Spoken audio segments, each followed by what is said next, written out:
And we're going to put a marker right here for our awesome archive team. Let them know we're getting into the game. We're going to tab over to this screen. It has been a while. I'm going to turn some music on for everybody.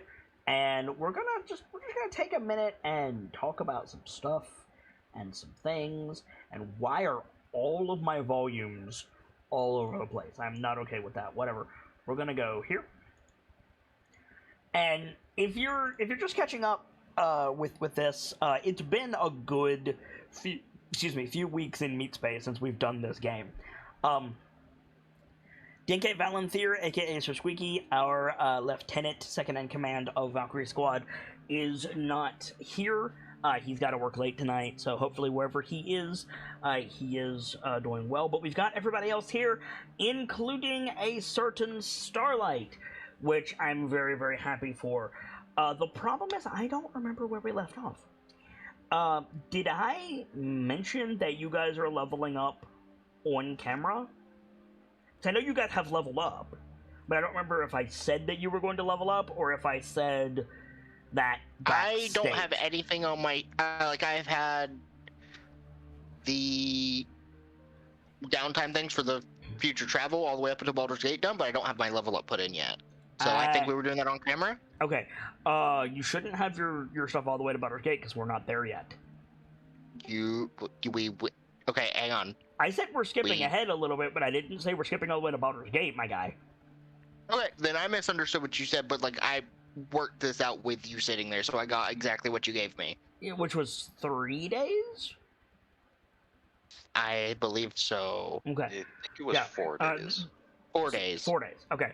And that's the other thing, which is we're skipping ahead a little bit, because the Valkyries got to the end of what I needed to do, or what I wanted to do prior to things, and just the looming return of Starlight with the Flaming Fist has been on my mind, and I want to do it. So we are taking a couple of day time skip. Blessedly easy travel. Sorry, hold on. I found a splinter of wood that's very sharp and also covered in, sticky teeth. Stuck to my finger, so I had to get that really quick. Sorry, guys. Anyway. I've just been thinking about Starlight coming back and bringing the Flaming Fist with her and that whole interaction. So, after Tordek, Denke, and Rev finish looting the farm, the burned out farm, we're just going to do some travel really quick. Has everybody who is here gone over their 4 days of downtime? Is everybody just ready to jump through that? I know Valerian said that he was good. What about the rest of you? Tordek? I did my level up and such. You did your level up, but did you do your downtime? Yes, I did. Okay. We're supposed to be level 5 now? Yes, you're supposed to be level 5 now. Starlight, have you done your level up stuff? Yes. Okay. Tordek, Duncan, are you guys good? I have stuff ready to go, yeah. Okay. I believe so. So let's take some time and talk about our downtime stuff, just so that we have a record of what's been going on. So over this course of the 4 days, you had supplies for this amount of time, I believe, from the 3 farms and a couple of you guys are good on supplies, yeah? Mm-hmm. Okay. Yes. So what have you guys spent your downtime on? Anything important? Torda, let's start with you. So I spent my downtime starting a couple new clocks and also finishing off a clock. Which clock did you finish? I finished the linguist feat. Cool. And that gives you 2 additional languages? 3. 3 additional languages. And what are you taking? That is actually a good question. I know one of them is going to be Orcish. Okay. Why? I gotta cover bases. Fair enough. And you just want 2 language tokens for later? I think I'm just gonna save two tokens for later. Yeah. And what clock did you start? I started a clock for the diplomat feat, which we have reworked a little bit because it's Yes. a bit dumb. Yeah. Continue. And then I also started a clock No. for Talk about the diplomat feat because I don't remember what I changed. So the initial Oh, feat is sorry. get a minor charm effect. Yeah. Sorry. Also, one other thing. I am really the fuck out of it tonight. I don't know if my body is fighting a minor sickness or what, but I passed out for 3 hours before this game, and I've not gotten my mojo back since. So you're gonna hear me say a lot of things like, I forgot this, or I don't remember this, and just like, it's one of those days. Sorry. Go ahead. It's alright, we're here to help. I appreciate it. So the initial diplomat feat gives you a minor charm effect, which that just seems kind of wrong. Agreed. So we changed it to, if I spend such amount of time talking to people, I get advantage on persuasion or insight against deception. Yes. Yeah. Well, insight in general. Yeah. Which is just, it works better for what you want it for, I believe. Yes. And what's the other clock for? The other clock I started was for nimbleness, just because I am a dwarf. I don't have that much movement speed. True. I'd like a bit more movement speed. Yeah, I mean, the trade-off is you're not affected by difficult terrain or encumbrance, so, like, pretty good trade, but I understand. Yep. Okay. Duncan, what have you been spending your downtime on? So I finished a clock and I also started two. Okay. I finished the tough feat. And then I started. So how much HP did that give you? So since we talked about this, and you told me to do the math after level up. Oh, so you guys have not leveled up yet. Okay. No, I have. We have. Hold on. You told me to take the level up into account when doing the math for my HP. Well, tough applies every level, my dude. Yes, but at the first time you get it, it gives you maximum HP increase equal to double your level. Does it not do that every level? No. Okay. God, no, that would be insanity. I thought that was the point of the feat. No, it gives you that as a one time, and then I think it's either a +1 or a +2 every time you level up. If it's a +2, then it's double your level every time. It increases your maximum HP by 2 every time you level up. Then then it does apply the same every time. I don't follow. What? Because right now you get 2 every level up. So backtracking, you would get 2 for every previous level, and then you get 2 every time you level up again. So it does do what I thought that it did. I mean, yeah, if you think of it retroactively, then yeah. That's what I said, and you said no. I think of it the other way. It's the same amount. I know, but the math was different directions. But it's the same amount. So how much HP do you have? I now have 66 HP. Nice. Okay. Is that all you did in your downtime? I started 2 clocks. I started one for Fighting Initiate, and I have it marked as 2 of 10. Okay. And I started Expanded Training. For another fighter thing? Mm-hmm. Okay. Coda Nostrum. Have you done your downtime? Yes. What have you done with your downtime? I finished 2 clocks. Okay. The clock for Gift of the Gem Dragon. Mm-hmm. Which gives you... It gives you a fly speed, doesn't it? No, that's what my level up gave me for my race. What does Gift of the Gem Dragon give you? It gives me a ability in which if I take damage, someone can be pushed back 10 feet. Ah, cool. We'll go over level ups in a second. What other clock did you finish? Ronnie. Ah, it's a powerful build. Yes. Great. Did you start any clocks?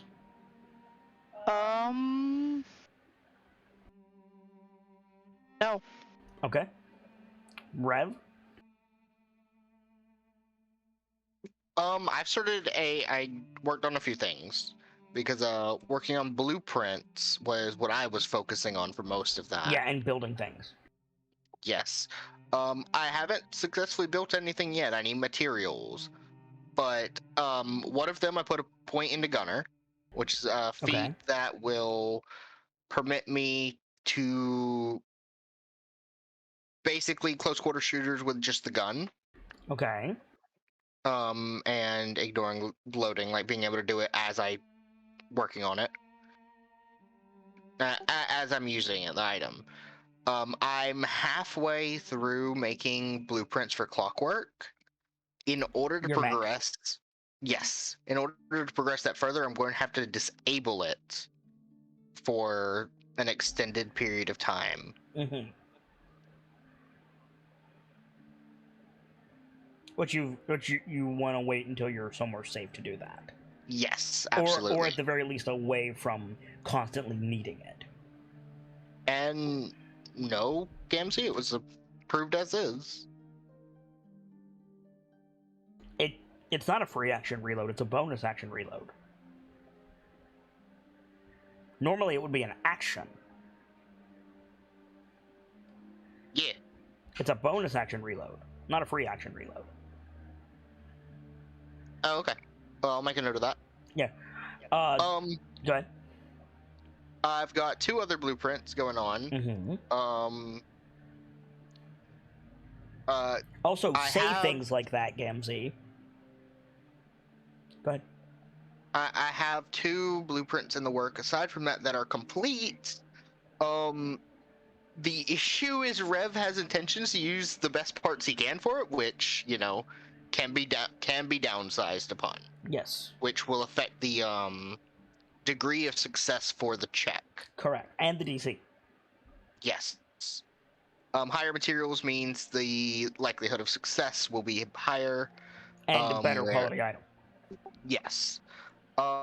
It's goggles of vision is what I have here. Yeah. And an earring of sending. The Excuse goggles of vision are keep in mind some of this can be reduced. Don't worry about the specific materials right now. Don't worry about it. Okay, I'll wait until We'll get there in the story. Yeah, just goggles of vision for quartz pearl, Mm-hmm. and an earring of sending for them as well, since they will be joining us.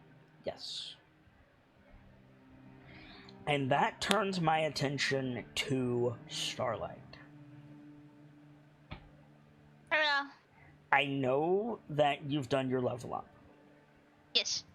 Have you done 5 days worth of downtime? No, I have I not. did not think that you had. Do you have any abilities that modifies how much you sleep? I don't think so. Okay. So that means that you get 10 actions. So I'm gonna grab your... I was looking for Starlight. It's bathed in Starlight. Why are you not full health? Don't know. Could you find out why you're missing 6 hit points? I think it's because during my level up, I probably didn't roll another hit die. Cause, What? She added to her max and didn't put it to her total. Did you get 6 hit points when you leveled up? I think I got more than 6. Okay, you're missing 6.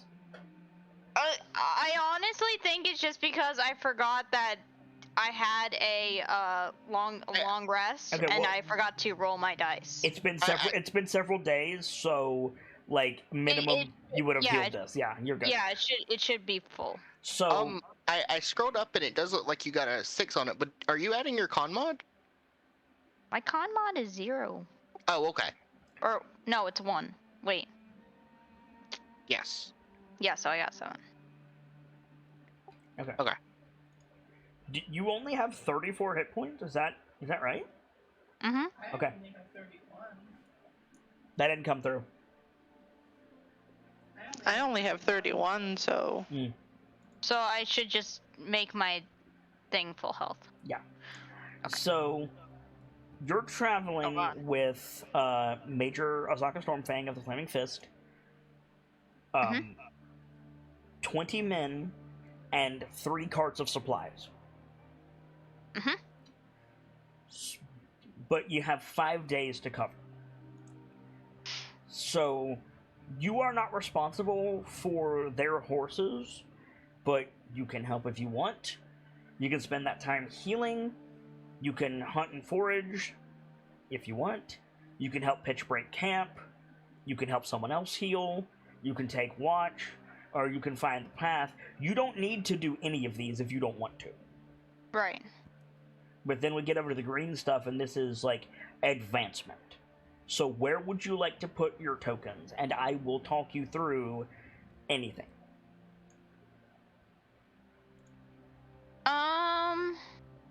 Do you feel like you have a grasp of how clocks work? I do not. Okay.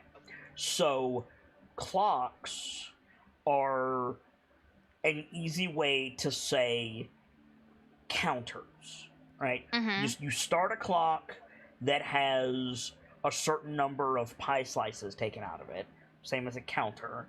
And when you have the whole pie, when you have that many slices, then you get that thing. Generally, this can be feats, but this can be new abilities, stronger abilities, augmenting your stats, whatever. All of this is training. Right here, training. Right. You can also craft if you have a relevant crafting discipline to make items with your downtime. You could take class actions, which is a handout about what your class actions can do. There's other. Pierce in Tales of the Nightlights uses other to study a lot and learn new things and learn relevant information. Generally speaking, though, for this, you're probably going to want to train or craft. I don't know if Star has any relevant crafting disciplines, but she can certainly train. You have 10 pips, so that could give you a new feat, depending on what the feat is, just alone.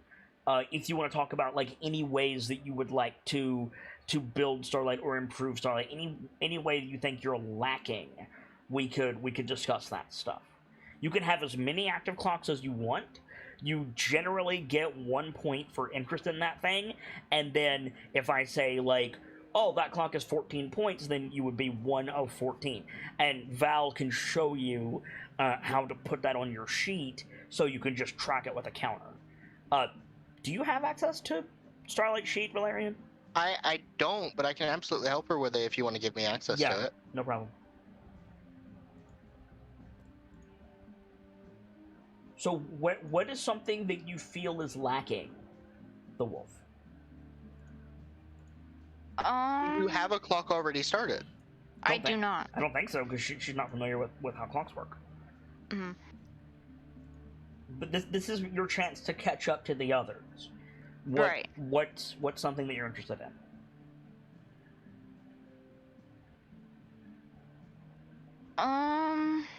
You don't have to know the name of it. Just be like, I want Starlight to be better at this thing.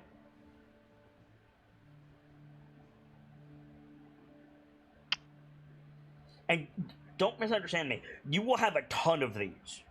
Right. You will have a ton of these over this campaign.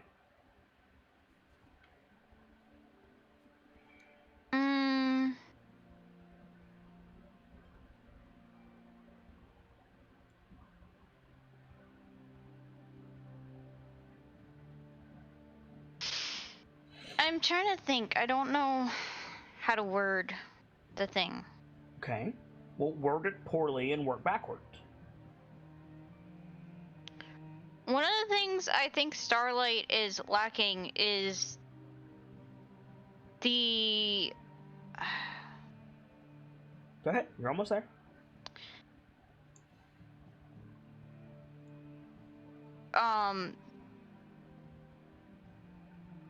Her inability to, I guess, sense danger. Like, she sees danger, she has high perception, but she can't sense, like, when it's a dangerous situation. Or that could just be me as a player, but... Respectfully, that's not true. Her perception is so high that if you had the experience and you knew the tells or you knew what to ask or what to do before touching it with your hands, like, I don't agree. I'm sorry, I don't agree. And also there's not, like, perception and dexterity saving throws are the two things that are most used to avoid that, and you're good at both of those.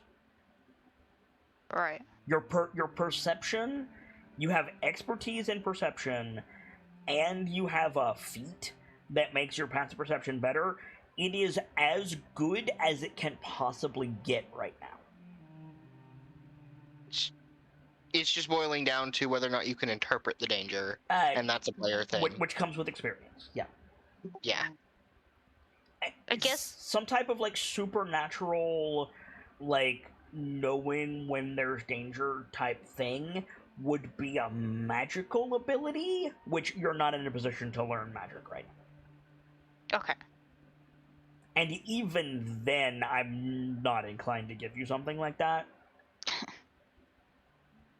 But a good thought. Like, you're on the right wavelength.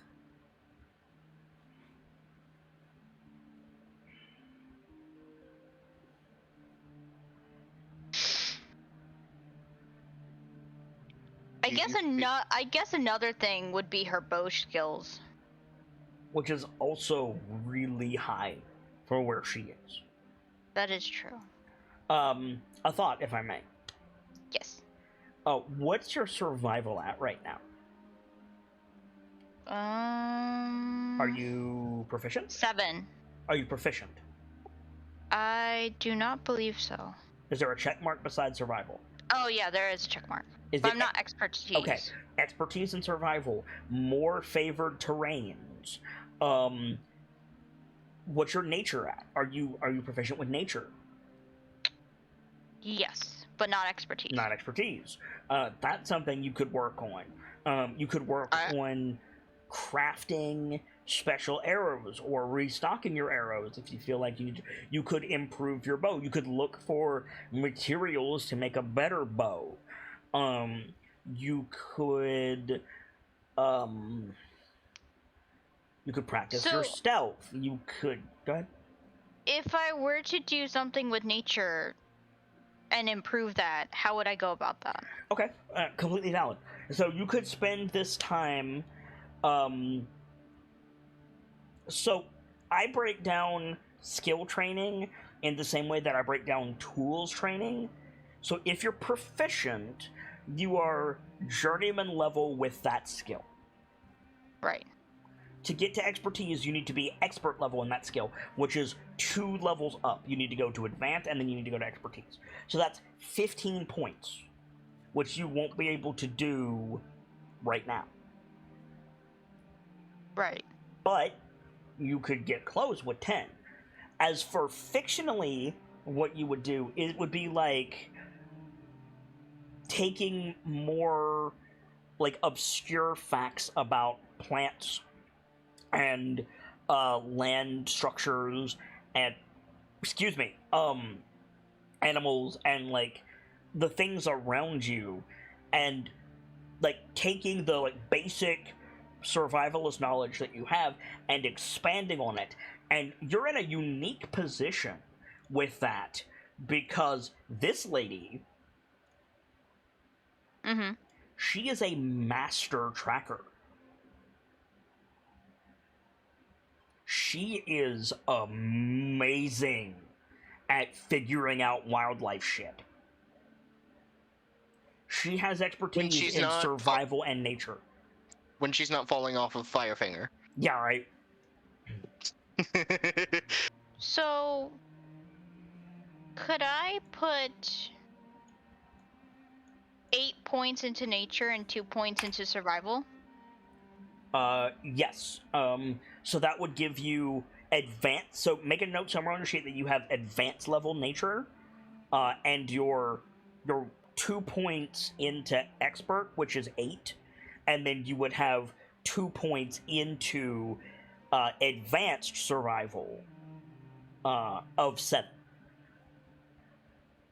Did you get all that? I did not. So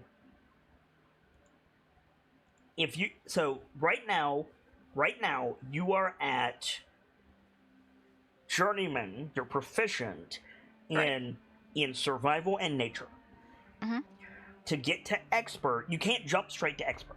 You have to go to advanced, which is level 3. Mm-hmm. Advanced is 7 points. You get a point for free for interest. So you would be 1 of 7 advanced nature and advanced survival. Are you with me so far? Mm-hmm. If you put 8 points into nature, then you would be 2 of 8 for expert nature, and when you get that, you would have expertise. And then the last 2 points, you would be at 3 of 7 for advanced survival. See what I'm saying? Yes. Val, can you hook that up for her? Yes. Could I get the clock totals? Yeah. So mark somewhere that she has advanced nature already. Put it under like tool proficiencies, and then clock expert nature 2 of 8, 3 of 8, 3 of 8, and then advanced survival 2 of 7. Bye. And make a note of where he puts this on your sheet, Coda, Mm-hmm. and do that yourself later. Okay.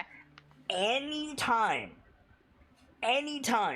you find an ability or you find something that you want to boost, you can start a clock. You can start a clock at any point. It doesn't have to be during downtime. It doesn't have to be at the table. It doesn't have to be specifically away from the table. You can be in the middle of combat. Mm-hmm. And you can be like, I want to learn how to make boots.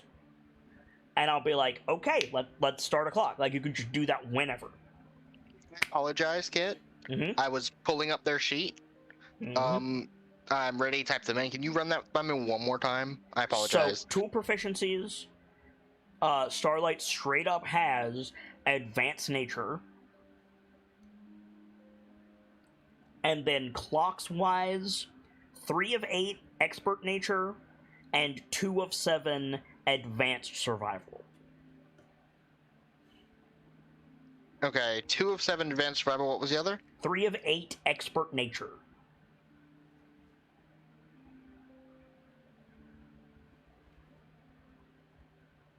Okay. So let's talk level ups. Because you guys also leveled up to 5 over the break and over this time skip. So going back to Tordek, what'd you do? I took a level in cleric. Did you get anything interesting? I got Go ahead. level 4 cleric. I got a feat, so I took a custom feat that Fox has been working on that allows me to dip my clerical toes into another subclass. You're taking the secondary domain thing. Yep, the Observant of Faith. Observance of Faith, yeah. And so you're following Torm as a war cleric, and what's your secondary faith? My secondary faith is Life Cleric. Interesting. And have we established who you're following in that regard, or is it still Torm? It's still Torm. It's still Torm. Okay, so literally battlefield medicine. Yes. Okay, interesting. Yeah, and so how this will work is you take the feat, you get the low, you get the, like, there's multiple feats in this chain, and each time you get it, you get the next, like, subclass feature of the level of that feat, and you need the previous one to get the next one, etc. So right now you get Disciple of Life, and I get Disciple of Life, and then Cure Wounds and Bless have been added to my already prepared spell list. Nice. Good. Duncan, what'd you get with your level up? I went 3rd level fighter for Echo Knight. Echo Knight. So that lets you make a copy of yourself, and you can, like, Barry Allen around the battlefield, I think. More or less.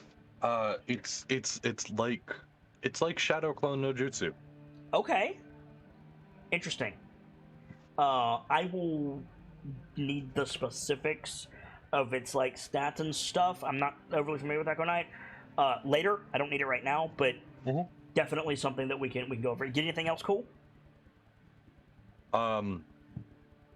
Besides being able to summon an echo. I mean, that's pretty cool. Yeah, but besides just that, I can also magically swap places with it for 15 feet of movement. Nice. And I can attack from its position. Oh, that's super cool. Well, I basically get 3rd level extra attack, because wherever it is, I can make an additional attack from its position. Cool. Okay. Quartz, what'd you get for your level up? I got quite a few things. Let's start with my race. I get at 5th level an ability to fly, basically. Hell yeah. For a short amount of time, but Hey, a fly speed is a fly speed. Mm-hmm. So hooray for that. I know that there's one thing.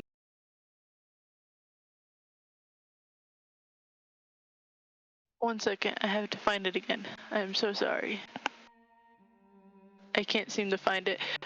There was a certain ability that I have blah blah that I think it was my breath weapon. My breath weapon increased in damage. Yeah, I was gonna say I think your breath weapon increases, so yeah, probably. And I got 3rd level spells. Oh, nice. Storm Cleric, 3rd level spells, that's gonna be fun. Yes, especially considering my already prepared spells are Call Lightning, Sleet Storm. Powerful. Yeah. More battlefield control for the Tempest Cleric. Is that all you got? Just new spells and the wings? Yep. Fair enough. Pretty much. Rev, what'd you get for your level up? So I almost put in the wrong thing, and I went back and was reading and remembered what I was actually doing. I'm going Artificer 4 with this level up. Okay. Which normally would just get me like a feat or an ASI or something, but I decided to go with a particular feat that you've come up with that Cortex getting it in a different vein. I'm going Artificer. I think Secondary Training was the name of it. Mm-hmm. Artillerist. So you will have you would have your mech, and you would have you have cannon. I can. You have Battleforge. What's the first one? Battleforge. Battlesmith. Battlesmith, and then you're getting Artillerist as well, and you get your little cannon beam. So that's gonna be fun. Yes. We'll need to get a token for your cannon. We'll figure that out when the time comes. Yes. Right now, Roll20's bugging out, so I'm gonna have to refresh and put this in just a bit. But okay. Aside from that, I get a couple I start to get a couple spells from Artillerist subclass thing.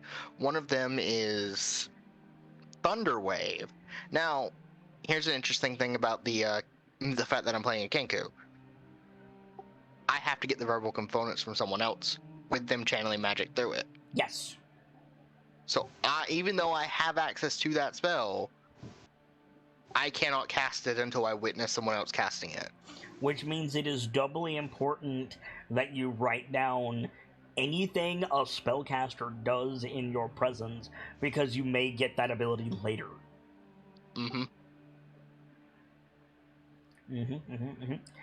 And Starlight had to step away, but we will ask them about their level up next time. Though I believe they just went Rogue 2 and got Cunning Action. And I think that was pretty much it. We'll double check with them when the time comes. So there's that. So yeah, that's it. We're all caught up. So unfortunately, I need Starlight for the next scene. But they did mention that they were gonna have to get up sometime during the game. So hopefully they'll be back soon. But in the meantime, is there any like conversations or any scenes aside from Rev working on his mech diligently that we want to have over the course of your multi-day time skip? Because I need to fill some time here. Yeah, I would like to show Duncan the The blueprints? the blueprint. Okay. Yeah, totally. So at some point during your travel, following the river between El Terrell and Baldur's Gate, sometime in the evening when there's a lull on and some of the Valkyries are able to relax, Rev is like working at his little workstation, because you have a workstation now. Like, we should mention that. Like, you have, what would you call it, Rev? You have like a field station for artificer stuff. Like a deployable workshop. Yeah. I have like a photo. Yeah. It's like a table with a vise and a light and some magnifying glasses, some places for your tools. Like, you can like work and you can store it in the mech. You picked it up and modified it from the burned out farm. So we see Rev like working at that at some point. And what is that? Who is lighting up with that background noise? Who is that? It's Gamzee. It's Gamzee, I think. Yeah, Gamzee, you got some major background noise happening, my guy. Oh, okay. Starlight's back. Real quick, Star, what did you do for your level up? You just took Rogue 2? I took Rogue 2 and got Cunning Action. That's what I thought. Okay. So, like, you set the scene for us, right? Like, what time of day is it? Where are you? Like, when do you approach Duncan? I think it's like late in the evening. He's been working on this for a little while. We see the sunlight glinting, the fading sunlight glinting off of the river. And I think he like putting the final touches on a blueprint with the magical quill that he got from the farm. Remind me what that, like, it's super cool, but remind me what that does. Oh yeah, let me pull up the notes I have for it. If I know the primary thing was that it never runs out of ink. Yes. There was some magical features that were locked behind a command word that I do not have. You could get it. You're an artificer. You have not taken any time with it. Right, I have not. Noted. I will take note of that for our next downtimes. Okay. Yeah, there were some features that I do not know about that were locked behind it. I think like you could wave it over and make the text disappear. That's all I have access to. Oh, so you can do that one? I think so. Yeah, I'll have to double check the VOD because this is the quill that you got from Father Finley. Yeah, there's a good bit more on this thing.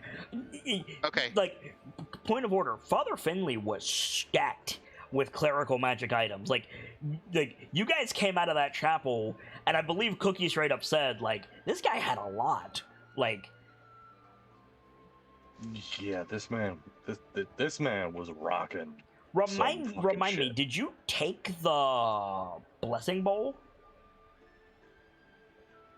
No, we left it there. You left the blessing. Yeah. So you took the quill, you took the liquor, you took the coins. No, you left the coins. We left the coins. What did you take? I have the leather journal and the mother of pearl necklace, and then the stash. Also, one other thing. Sorry, I'm jumping around a ton tonight. I'm sorry. Starlight, you also had a change of heart about Starlight's tabaxiness, I believe. I think I know what you're talking about. Many tabaxi have an obsession. Oh, yes. And you had mentioned previously that you wanted Starlight's obsession to be The church. the church. And I prompted you on that. And then recently you wanted to change it. Have you settled on what to change it to? I think I've been stuck between obsession over sweets or obsession with touching things. Why not both? You know what? That's a great Yeah. idea. Okay. If it helps you, Scratch had a good couple obsessions. Yeah, it was easy coin, like shirking work, like pushing work on someone else, and fish, wasn't it? It was fish, old stuff, and easy money. Yeah, fish, old stuff, and easy money. Okay. So yeah, I think Starlight's newest obsessions are touching things and sweet things. Okay. That totally will not go wrong. Anyway, sorry. So you got the magic quill that never runs out of ink, and you can make the writing on a piece of paper disappear. Mhm. And then you need to spend some time with it. Go on. Yes. I'm putting the finishing touches on a blueprint for what looks like a pair of goggles. Okay. If the camera's like looking over his shoulders, Mm-hmm. and I think he. So we open the scene with Rev like standing on a milk crate, like working at his workstation. Yes. Okay, that's what I wanted. So you guys have stopped for the day. It's an indeterminate amount of time since we've been to the burned out farm. It's been at least a day, maybe two.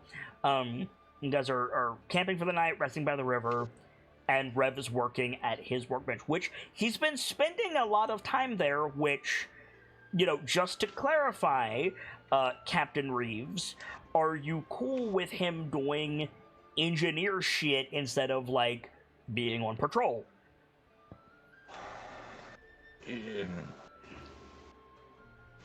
you're not, I'm gonna need to roll back some of these. I'm assuming his gun and his mech are nearby, so he can fireman into action if he needs to. But like, the answer is yes, that's fine. But the caveat is, if the call to action comes, you drop literally everything and get a move on. Of course, he's a soldier. Of course. Literally, just like the blueprints can be replaced. Yes, like literally a fire station hanging around. The siren goes off. They're moving immediately. Yeah. Like turn the stove off, move the pot to the back burner, fix it when you get back. Like. Then yeah, Duncan would have no arguments. Yeah, cool. So you're just like working at your little station. Just because this is the type of GM that I am, I imagine Rev's workstation looks a little bit like the crafting stations from the Metro series. Ooh, nice.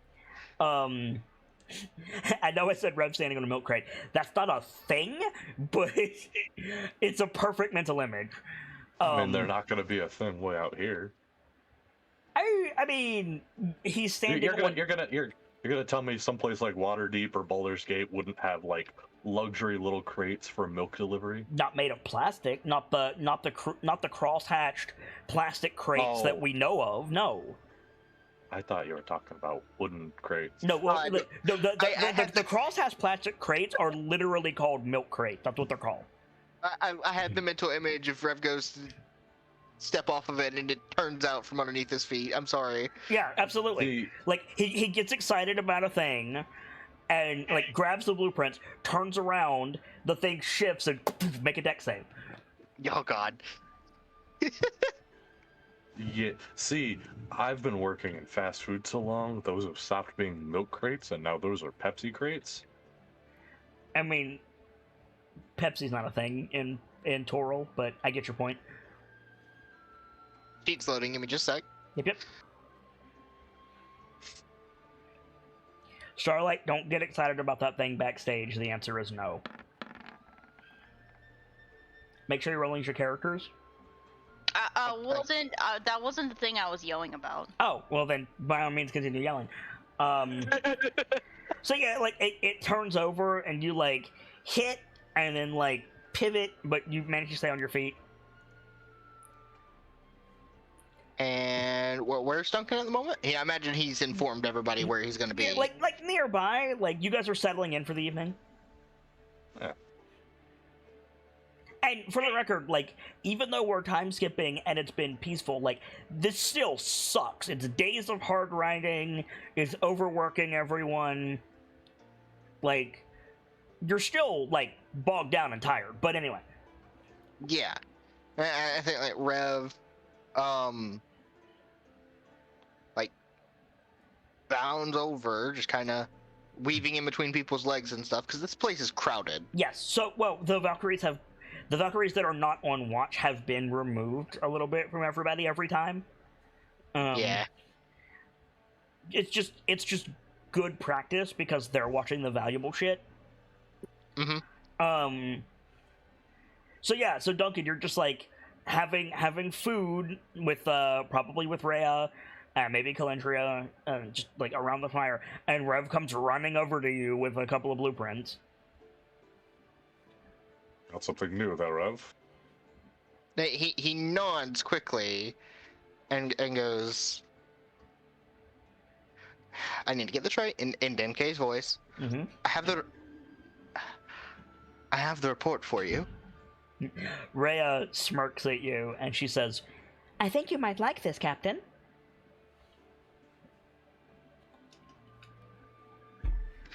I think you might like this, Captain. Yeah. All right, let's hear it then. Thank you. All right, let's see it. And he, like, he would not lay them out on the ground. Like, is there, like, something nearby that he can I mean, Duncan can hold them like a newspaper.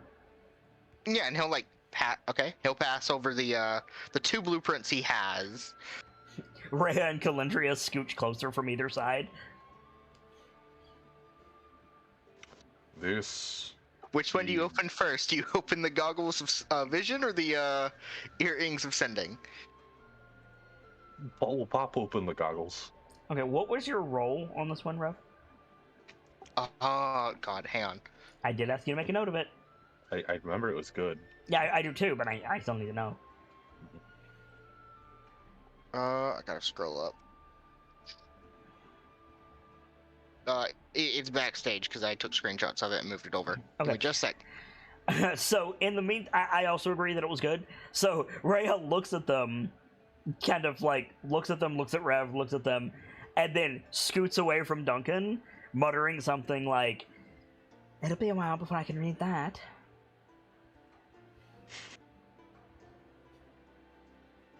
But yeah, Duncan, it's, you know, you told him to jump on getting something to help Corporal Coronos from C, and you found he's given you goggles that are like, you've heard of Goggles of Night, like you've heard of that, it's a thing. Right. This seems to be like an upgraded version of Goggles of Night. You're not entirely sure what it do, but it it looks advanced, and more to the point, pricey. Mm-hmm. If you give me just a second, I can list off the materials. Yes. I know it was onyx lenses, mithril housing, brass fasteners, rubber stoppers, and a leather strap. A lot more than that, my friend. 2 acid-dipped onyx lenses, 2 Yes. mithril housing, 8 mithril screws, 2 hardened rubber guards, 4 brass hook clamps, a few feet of leather strap, and 2 leather couplings. There you go. I was close. You were. But a little bit more mithril than you had mentioned. Yes.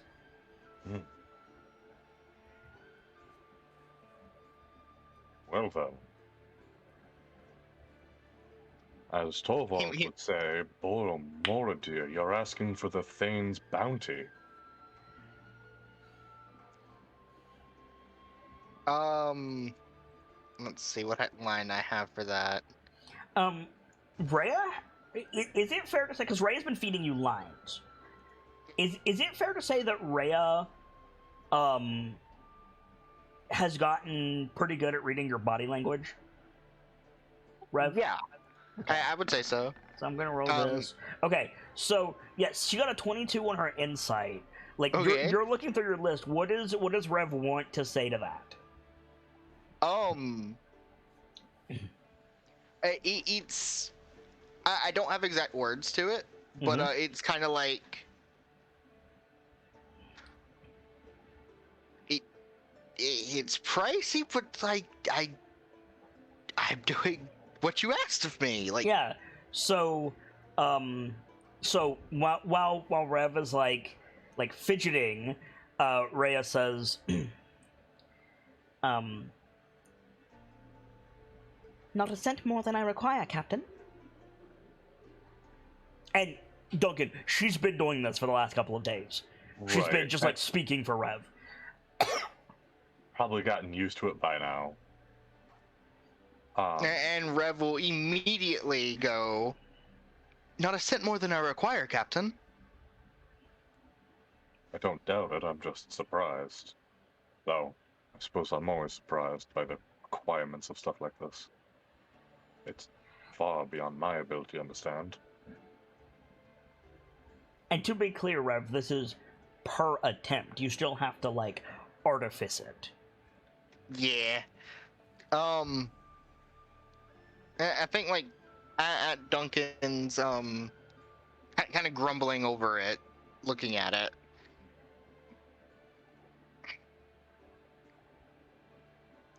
I think I don't have a phrase for this. That's okay, Ray. I got a 20. I think he wants to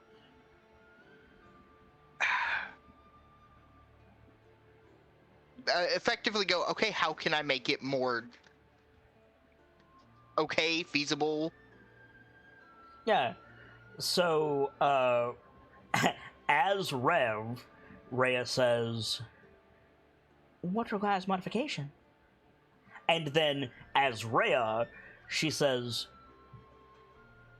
"I'm not sure what the prices are on Baldur's Gate, but, well, I don't see a reason why we can't make this work." You did say it was a priority. Yes, it'll certainly take a while, but I don't doubt we can pull it off. Will it, though? This much mithril? Ostensibly, you're meeting with the Marshal. You could just ask him. We're already asking quite a lot of the Marshal. I think Rev's eye slowly goes to the other unopened scroll in Duncan's hand, like, oh shit. It's like, we're already asking so much of the Marshal. Rhea returns with, "Captain Reeves, do you honestly think he's not going to ask anything of us?" You make a fair point. We might be able to facilitate this. Turning back to Rev, "Can it wait until we get into the city?" And he will salute. Aye, Captain. And Rhea just like open palm toward Rev while looking at Duncan, like, see? All right, fair enough. Now, what's this other one? Like as you're like rolling that one back up to Rev, Rhea says, "And if necessary, can you use more affordable ingredients?" And not, then I'm not saying Aye, you have to Captain. like it. Just is it possible? he does the long sigh Mm-hmm. and then goes, "Aye, Captain." That's something at least. What's this other one? And like leans over. It's Calendria. even more expensive. Yeah. Calendria snorts when she sees the second one. Uh, I don't have the number cost for this Oh. item, but Sorry, it just occurs to me that Frost never. I don't know if Frost finished Calendria's level up. So I know he said he wanted to go Sorcerer 5. Duncan, at some point, can you just give her some new sorcerer spells? Yeah, I don't have access to the sheet. Do you not? No. Oh, have I been playing Calendria? Yes. Let me get that for you, just because I'm going to be juggling a lot in Baldur's Gate. Right. Yeah, no problem. There you go. Sorry, go ahead, Rev. Perfecto. I'll get right on that.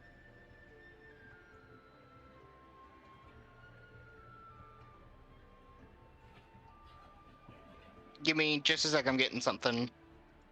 Oh, you're getting a line? Oh, what? No, I was getting something else here. Sorry, what did you say, Duncan? So What sorcerer are they? Stone.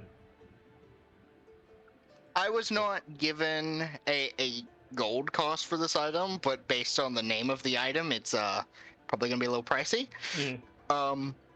A white sapphire, a gold housing, a gold chain, material components for the sending spell, and you probably this one's probably not immediately obvious, but the arcane circuit for permanency is in there. These are blueprint for an earring of sending. Yes. So, I trust you're not, Lance Corporal. Because it's not your MO. But you're not running me for a gag here, are you?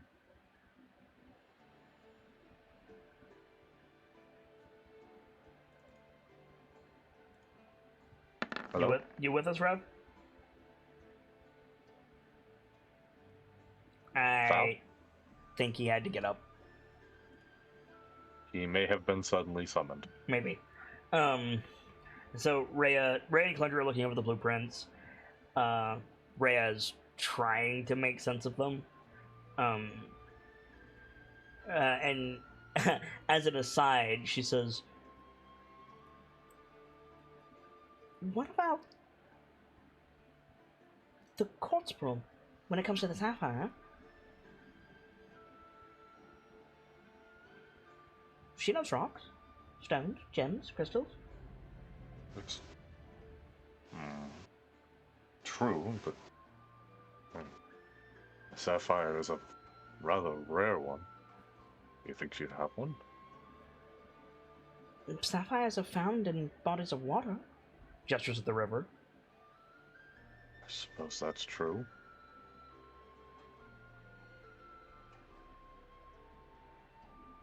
Fun fact, I didn't know that. They're not always, but yeah, they're silicate, I think. They're like I'm back. Hang on. I'm sorry. Sapphires, rubies, and something else. They're made of like a weirdly common material. Interesting. Elementally speaking, I mean. Right. I'm back. I'm sorry about that. Duncan asked if this was a joke. It was, specifically. Now, Lance Corporal, I understand it's not your MO, but you're not running me for a gag here, are you? My Roll20 crashed. Give me another moment.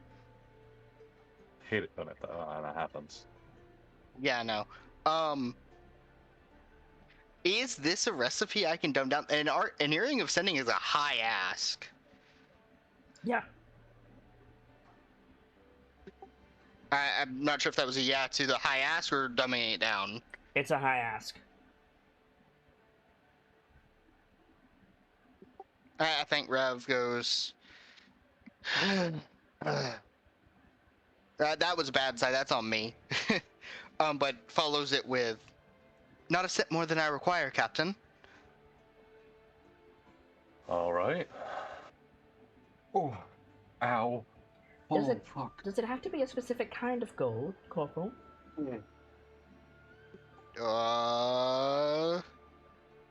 Does it? No. Sorry. I think he shakes his head then. What I'm saying is we could theoretically melt down gold coins and do whatever it is you need to do. Yes? He nods quickly. That's something at least. I don't think purity will be a factor. I believe that it will in my limited knowledge, but I also believe that the Corporal would know better than we. And I believe the Corporal could purify it? Like, looks at Rev like, am I right? I think Duncan is just looking at Rev. Rev has proficiency with Smith's tools. Yeah. Rev again nods. All right. You'll We need may a be kiln. able to- Yes, I'll have to have one of those made, but yes. We may be able to facilitate this as well, though. I don't particularly know what permanence is. Doesn't sound like something you can buy at the corner market. I think Rev again doesn't have words. He pulls out his notebook this time because this isn't something he can just. It's a magical inclined thing. So he's. I mean, Rhea has not rolled below 15 on her insight on it. She got a 19. Okay, like, it's basically exactly what it says on the 10. Yeah, so I think, like, Rev is, like, chirping to himself, trying to get the right words, and Rhea says, I can handle it, Captain. I can handle it, Captain.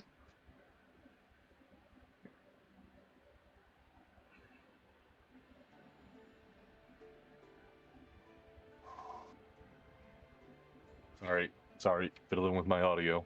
I lost everything for a second. Hang on. Rev went after Rhea gave him the words. I can handle it, Captain. All right, now because I was in such a frenzy to fix my audio, what did I ask?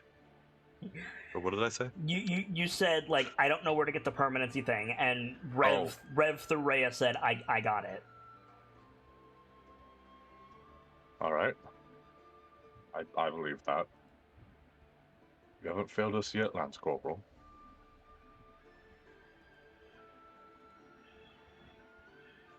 We'll see what we can do when we reach Baldur's Gate, yes? And he salutes again and goes, Aye, Captain. Like, glancing at Duncan, after a second, Rhea says, You're dismissed. And Rev will take the blueprints back and go back to work. Yeah. Anybody else have any scenes along the way they want to do?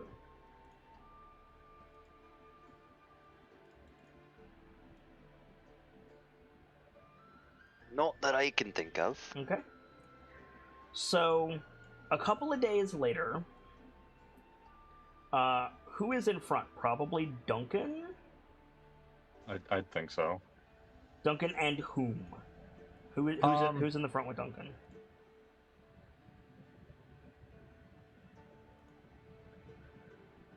I think it'd be last couple of times it's been Rhea, so I think Okay. it'd probably still be her. So you and Rhea see a dust cloud coming down the road towards you. It's sizable.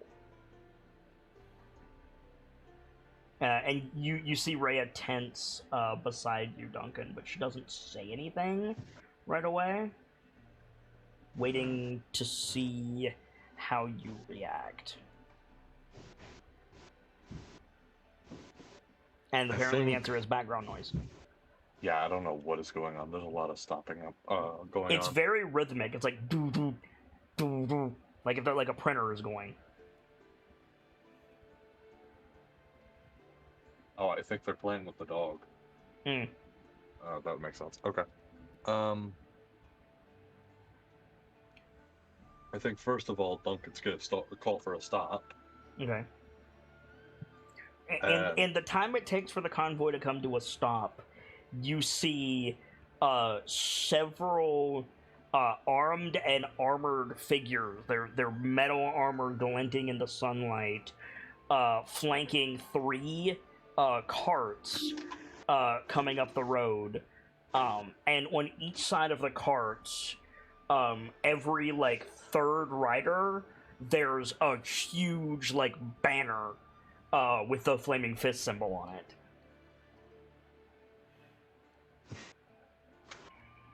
Oh, good, the welcoming party. Or a supply convoy. A little bit later, you see pretty lady of the flaming fist, and a familiar Kato at the front of the column.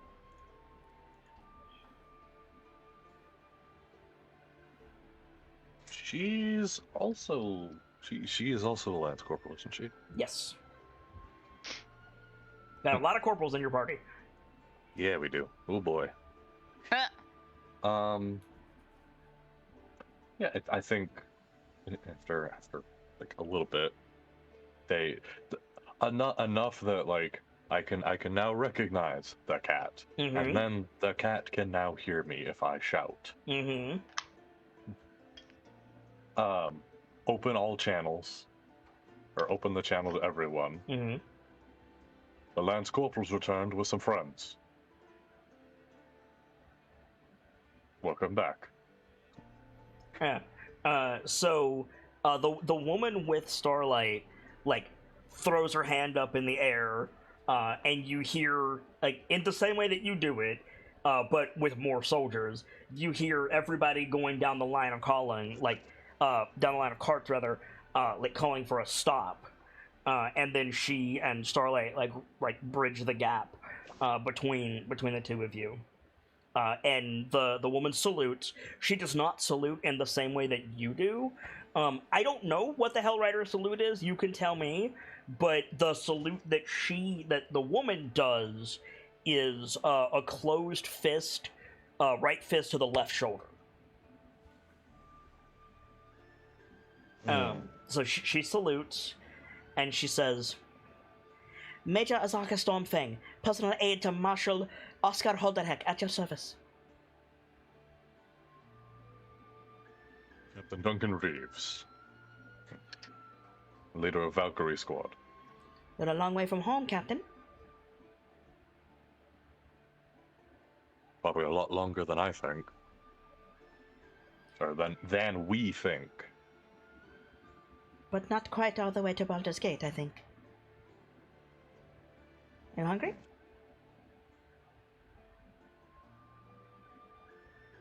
Probably not as much so as the people behind us. With your permission, I have brought supplies and protection. As you're willing, Major. Company, forward! And the soldiers and carts begin to move closer. Starlight is right there if you want to address her. Also, hi, Starlight. Hi! My heart is racing! Why? I think it's the adrenaline, but I'm not sure. Fair enough. Are you okay? Yeah, I'm good. I'm Gucci. What is Starlight doing? I think Starlight just salutes and then just waits until, like, she told to. She's like, okay, do not stop saluting. How do you use It should be Lance noted the Fist are on actual horses, whereas the Hell Riders are on spectral horses.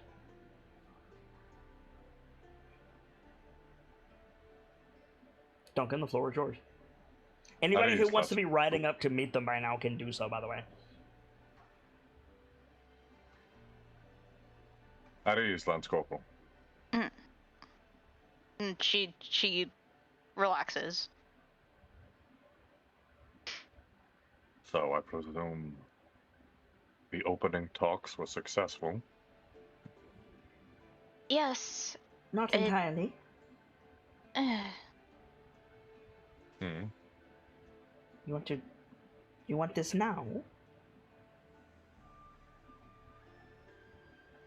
Make a fair point. Azaka like looks around.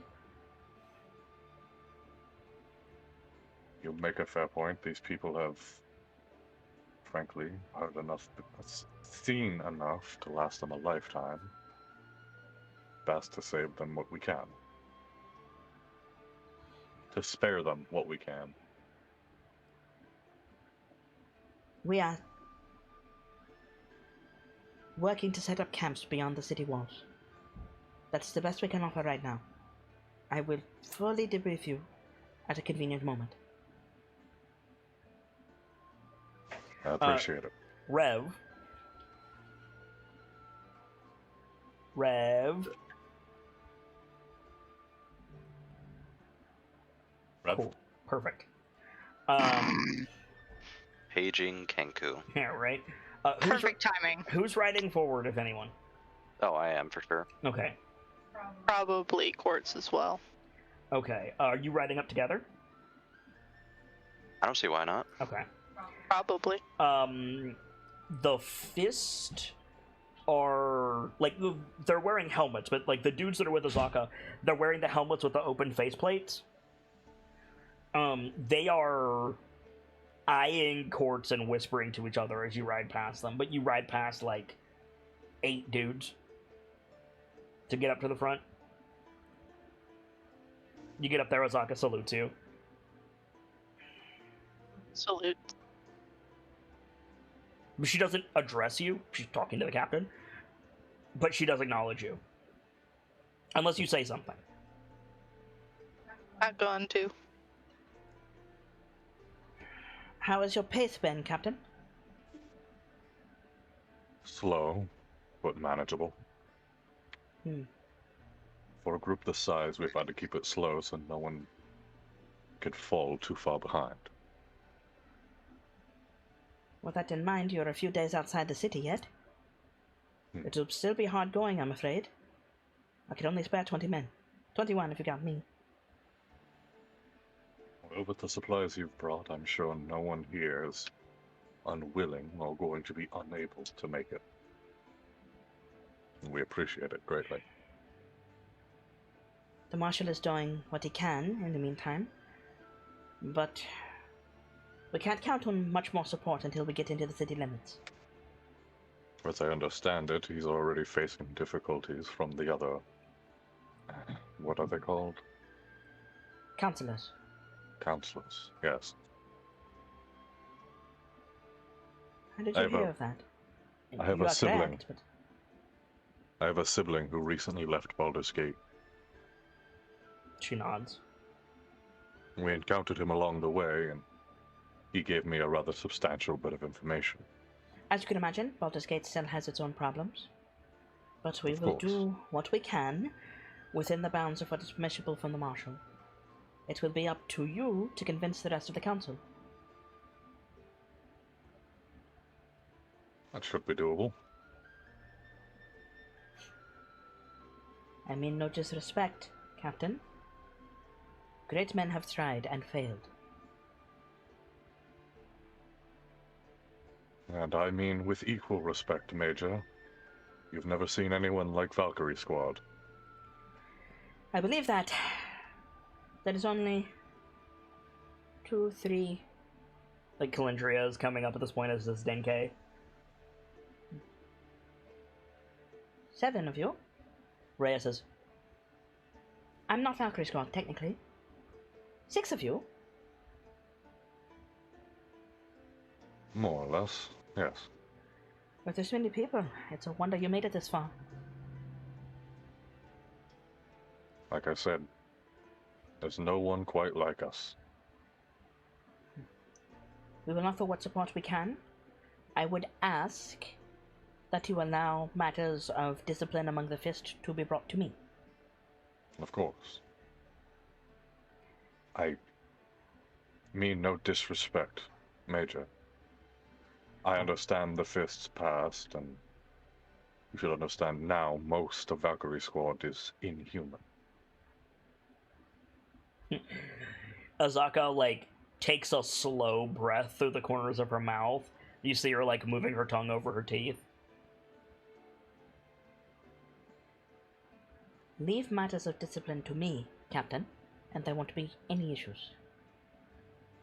Understood. We're there! No, Major!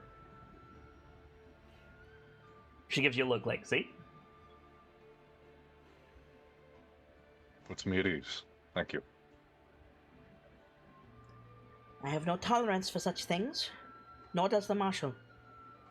He has only been in power for a few weeks, but he is intending to reform the reputation of the Fist by force if necessary. That is one of the reasons I am here. I see. Nevertheless, there are bad actors. You have my personal assurance that any such matters of the old reputation of the Fist will be dealt with harshly. The river is right there, after all. Yes, and it is brutal. She gives you a look like, what? Rev, are you back yet? Nope. Okay. So, Starlight, Yes. have you met Rhea? Yeah, you met Rhea. I have. There's a dragon here that you don't know. Yeah, I think Star looks at Quartz and looks at Duncan. Yes. My apologies, Lance Corporal. Meet Corporal Quartz. She is the reason I know. She is the reason I am able to explain how harsh the river is. I fell in a little while back, forced in, and she pulled me out. Since then, she has been an official member of the Valkyrie Squad. Hello. Starlight nods. I'm Lance Corporal bathed in Starlight. Nice to meet you. I'm Coda Nostrum, but I'm called Quartz. Mm.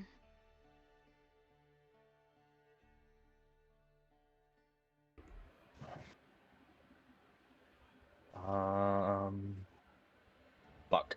What? Today I'm the one having difficulties thinking. Okay.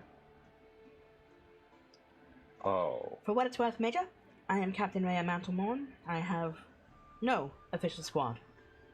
Azaka nods and salutes. We appreciate your assistance. I have every belief that the Major will appreciate yours as well. The Marshal, excuse me. What to say? I suppose I should explain something now. If there's anything that me and my men need to know before we start moving, now is a good time, Captain. Yes. It has been decided between myself and Captain Rhea that in lieu of rather private matters of security, if any troubles are to come up outside of your purview, I am the one to address. Azaka nods sharply. Understood. I will address you as the commanding officer. Speaking of which, forgive me. I understand you have hungry people and a long march ahead of you. But I just got back. If welcome the fuck back. It is important that I ask quickly. Marshal Otto Ravengard, is he with you? No. His whereabouts? Unknown. That is not what I wanted to hear, Captain. I understand. As you might... Oh! Excuse me, sorry. As you might be equally displeased to hear, in a similar vein, when the meeting comes for the Marshal, I will be acting in place of the High Rider.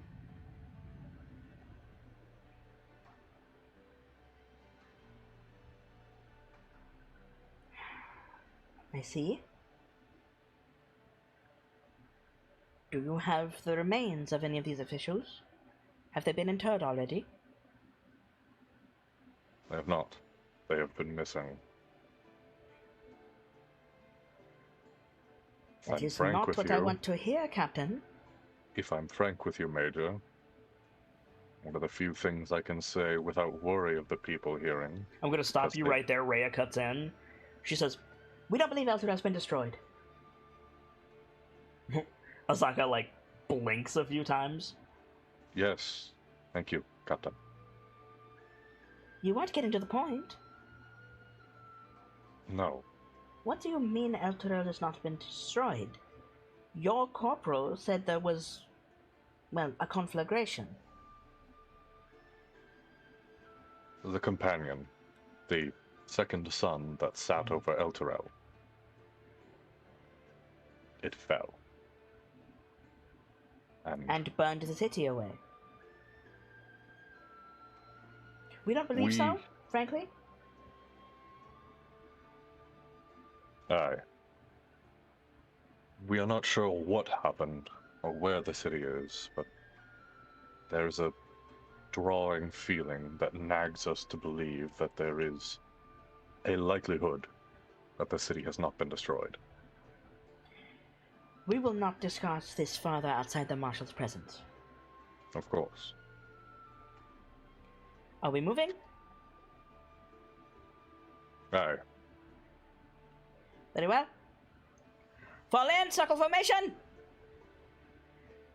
Yes, Major!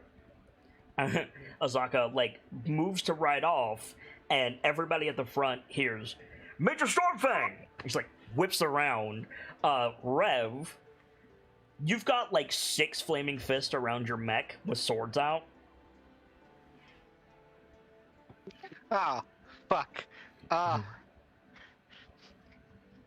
I in the mech? Yeah, Wait. you're in the mech. Oh, So, like, Azaka, like, races over. I'm assuming you go with her. hang on. Let me get my lines, and I'm going to introduce myself. Give me just a second. Duncan, are you believe going I'm- with her? You better fucking believe. Okay, yeah, so you and Rhea and any of the other operators that want to go over can, to find, like, a couple of, like, not a couple, a good few, like, young, scared-looking enlisted Flaming Fist with their swords out, like, kind of got their horses in, like, a semicircle around Rev's mech, with their horses between Rev and the civvies. I think Rev will go. It's some kind of monster, Major. Through the glass, he's gonna go. Corporal drill noises, Valkyrie Squad Hellrider, and try to salute through the glass if they can see him. Yeah. Azaka sighs. It is a kinku, Charles, not a monster. It's a what? It is a bird. The bird will poke out of the hatch. It is my engineer. That is a machine. The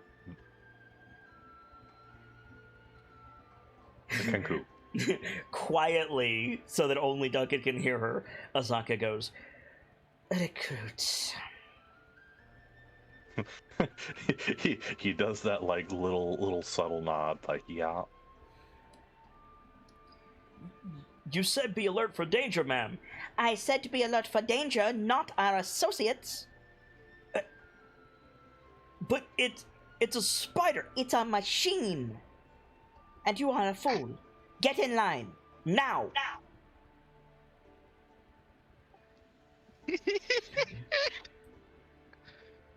Apologies.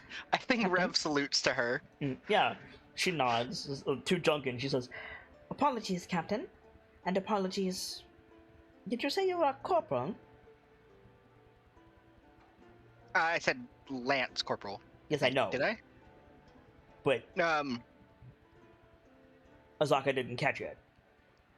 Yeah, and he'll repeat the phrase. Then repeat the phrase. Lance Corporal. Lance Corporal, Drone Noises, Valkyrie Squad Hellrider, and then follow it up with, in Duncan's voice, we call him Rev. Rev.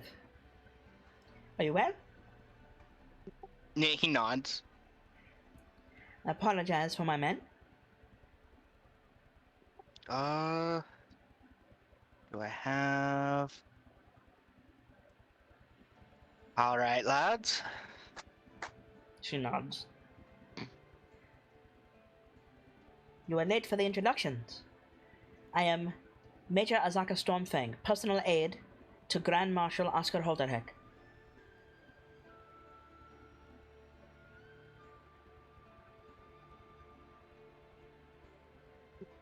What does he say to that?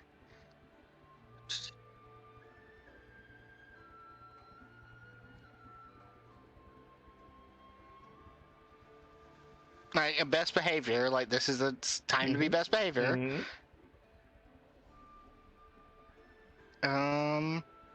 Star probably wanders over by now. Okay. I think you're like chirping to yourself. The silent stretch is just a little bit too long. And Rhea says, "Yes, sir. A pleasure to meet you, Major." And Rev will immediately repeat that. Yes, sir. Pleasure to meet you, Major. Like, Azaka glances at Rhea. Rhea gives her a smile. Azaka nods. Where do you want me, Captain?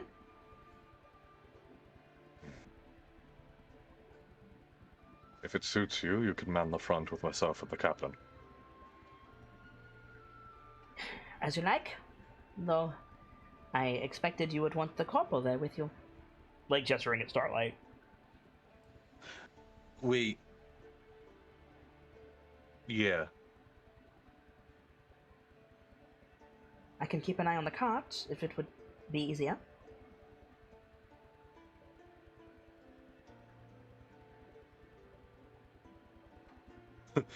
Okay, hold on. Now I have to organize voices. You have to organize what? Voices. Voices, I believe he said. Yeah. Azaka and Rhea sound slightly... Azaka has a French accent. Well, North African, but still. What are you talking about? To be fair, honey, they do sound similar because they're melding a little bit. Yeah. A bit, yeah. I'll be separating them when they're not in the same scene. Yeah, Azaka has a North African accent, Rhea has like an English accent. So no, yeah. I want Star up the front with me so I can get a rundown. Not a full report because there's still quite a lot of people present. Mm-hmm. And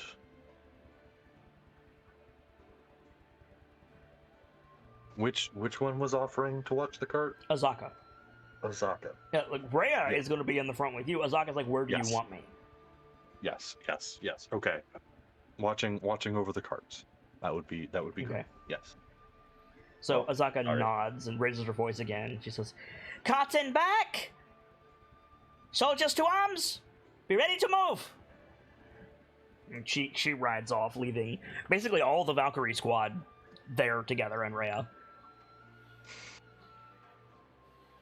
Well done and welcome back, Lance Corporal Starlight.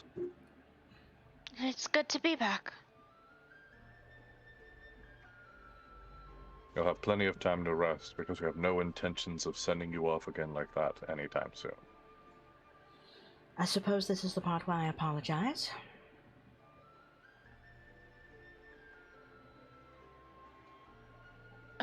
Apologize for what?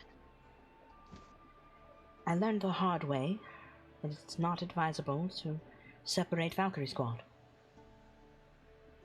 I'm assuming a lot happened while I was gone.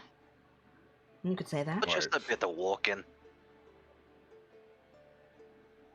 As under-explanative as ever, Torvald. Thank you. That's what I'm here for, Captain.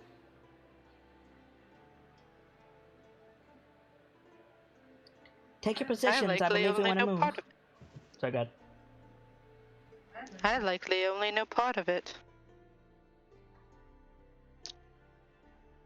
Yes, that would be correct.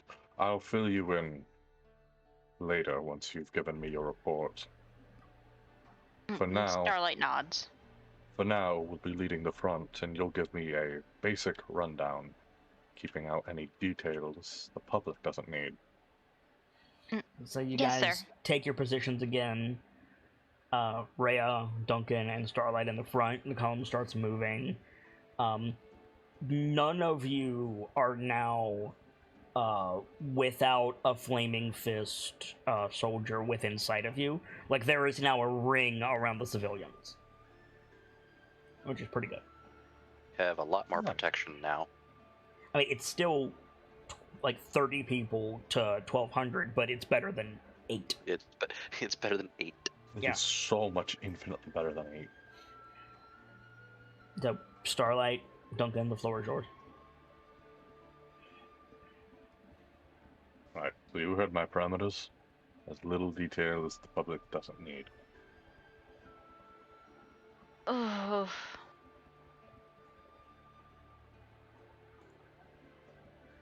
I gotta think about how to word this.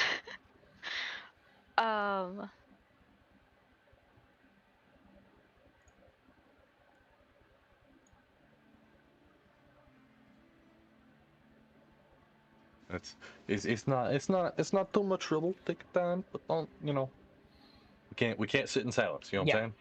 I think Starlight will start off with, well, I suppose we rode don't have to ask if you made it to Baldur's Gate. I rode for 3 days straight to get there. I don't believe those were your parameters, but I appreciate the initiative. I wanted to get there as fast as I could. Probably shouldn't do that next time, but So I would suggest that inadvisable. I have a bottle of homoerotic wine if you need to relax. Really? Really? Now? You're gonna do that now? Alright. once I got there, I got introduced to the major, and she led me through the city to meet the marshal. And the marshal told me some things that I'll keep out for now. What can we But- expect when we get to Baldur's Gate? He wants to see Duncan immediately. It's important. Rhea gives you a look, Duncan. Oh, goody. You might want to bring the homoerotic wine.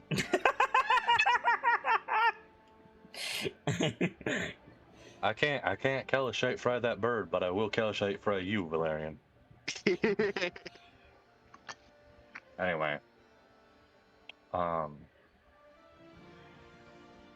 Yes, I presumed as much.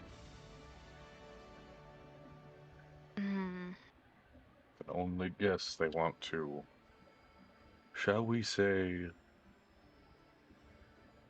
re-talk original dealings. I don't think that's what the marshal has in mind, but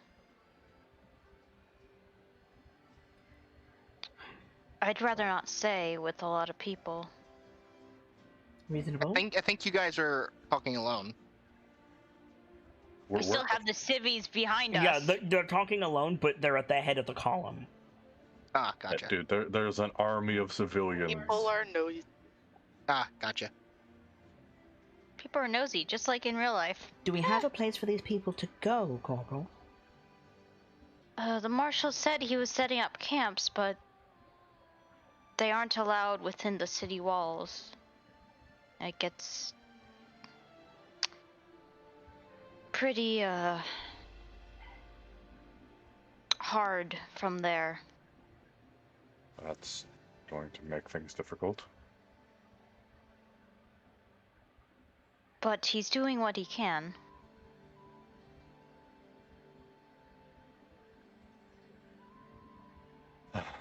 But we... Wonderful. Excuse me.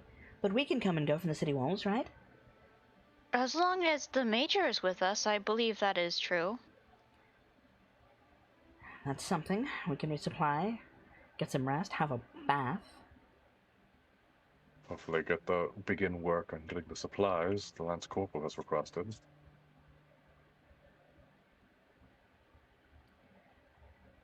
For our side, Corporal, Duncan went for a swim in the river. I got captured by a dragon. And there was the whole... And she's like pointing a finger at Duncan and like waggling it in the air. She's like, there was that whole thing with the homosexual bandits. I'm gonna stop putting you near Torvald because he's obviously rubbing off on me.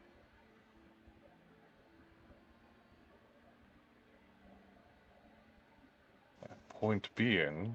Not my fault you said your sister was a bear. That... Star is giving Duncan a look like, what the hell? No,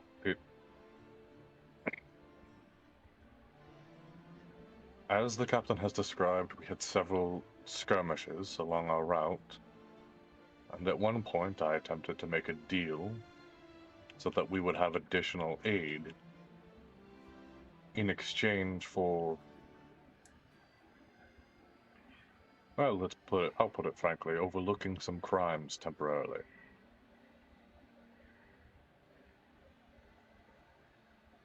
He offered bandits amnesty in a country that doesn't exist anymore. Clever, huh?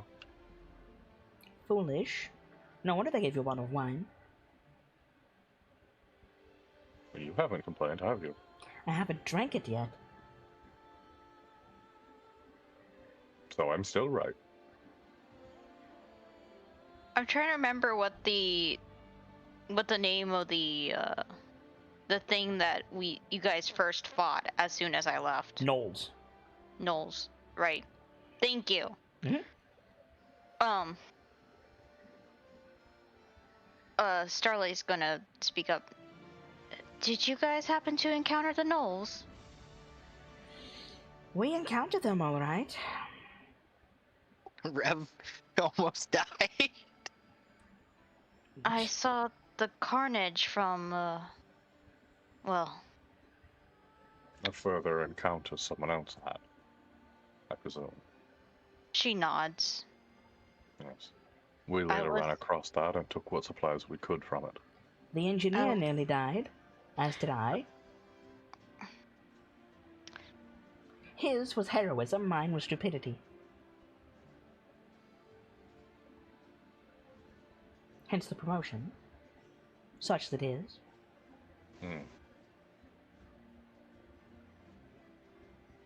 You going to tell her how you lost a fight to invisible lizards? You really love copying Torvald. You keep saying my name Invisible. wrong. Ah, what? I am? Tordek. It's Tordek. Tordek. Who's Torvald? Torvald is one of the Goliath spirits. Torvald the Ironclad? Oh yeah, no wonder I keep saying that instead. Star's gonna speak up. Invisible lizards, Commander? Invisible lizard scientists, specifically. Yes, they were, I can only presume, beings of draconic origin based on what the source of research was, possessing the properties akin to greater invisibility, and Successfully nearly killing you.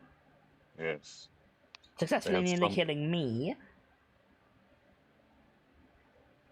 successfully nearly killing many people. But we cleared the, I hesitate to call something that abominable a laboratory. We cleared it, yes, but there were still victims. Without doubt. May they rest. Ugh. And may they rest peacefully. I believe a few of your comrades have sketches on the enemies that we faced. I recommend you familiarize yourself with them, Corporal. When I have the time, I'll see about that. That response is not, yes, when I have the time. That response is... Sorry. Yes, ma'am. There you go. Where did you go? I don't know. I don't really feel like it, commanding officer. Like, come on, Star. Sorry. Hitting them with a SpongeBob moment. Yeah, right? I don't know. I don't really feel like... Oh. You grab that line, please. That'd be No, great. absolutely not. Star looks over and says, "Yes, ma'am." Ran nods.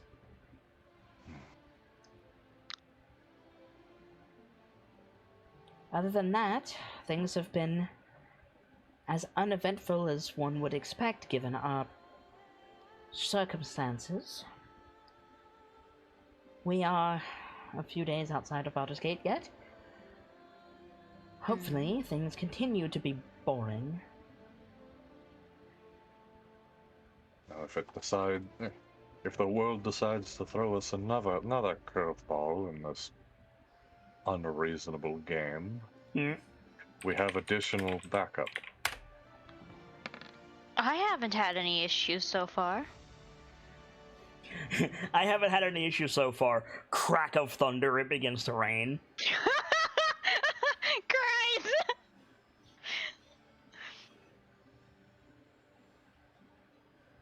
That'd be so funny. Anyone is looking at Quartz, she's amused. I'm completely serious, Starlight. Oh wait, you're serious? Yes.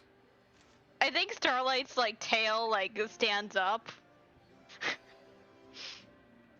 Yeah, no, I rolled for it, and yeah, it starts raining. If anyone sees Quartz right now, she's happy about this. Happy Quartz. Yeah, so lightning happens, and then Starlight's tail stands up, like it's scared. Mm-hmm. Or startled. Rev's about the only one not getting soaked here. I mean, Duncan's fine. He's clad head to toe in pure fucking steel, baby. They have joints, my guy. I mean, that's true. Rev is in a car. Rev's in a car. But do he got the windshield wiper? Yeah, do I get the windshield wiper? No, you have to go out with a squeegee. God damn it. Hey, you have a squeegee, which is a modern invention. Shut up. Wait. Which way does the lid of the cockpit open? Upwards. The cannon folds back. I guess that's not advisable, is it? What was I gonna say? I was gonna say just open the front, then you can see through the rain. But I guess then in that case, the cannon's gonna get filled with water. Well, if he opens the hatch, then the pod is gonna fill with water. Yeah, no. I think Starlight speaks up and says, "I may have spoken too soon." A little rain never hurt anyone. I'll take this as my fault for bringing attention to my own theories. Bastard. just looking at the sky. Happy Quartz, happy Quartz. Okay. So, is there any scenes anybody else wants to have as you travel until the evening?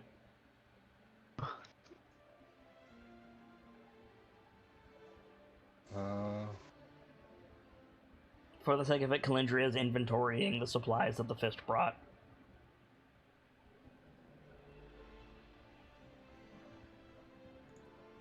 I think I'm good. Okay. Yep. So, is there anything anybody wants to do, barring random encounters, between now and Baldur's Gate?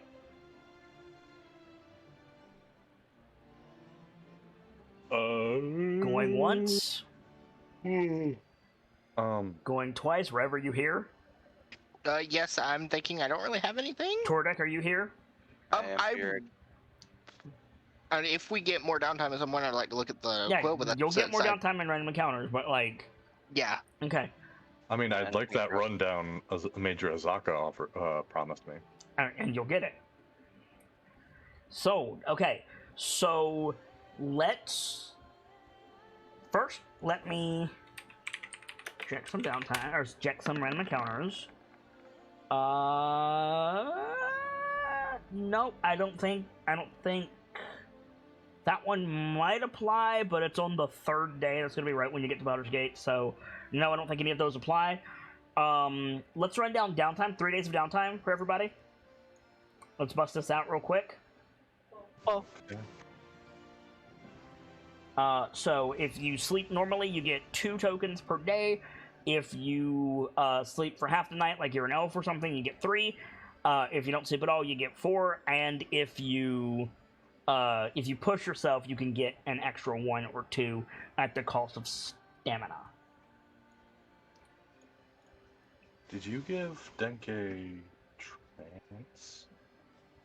I don't remember. I'm opening the sheet right now. Mhm, That was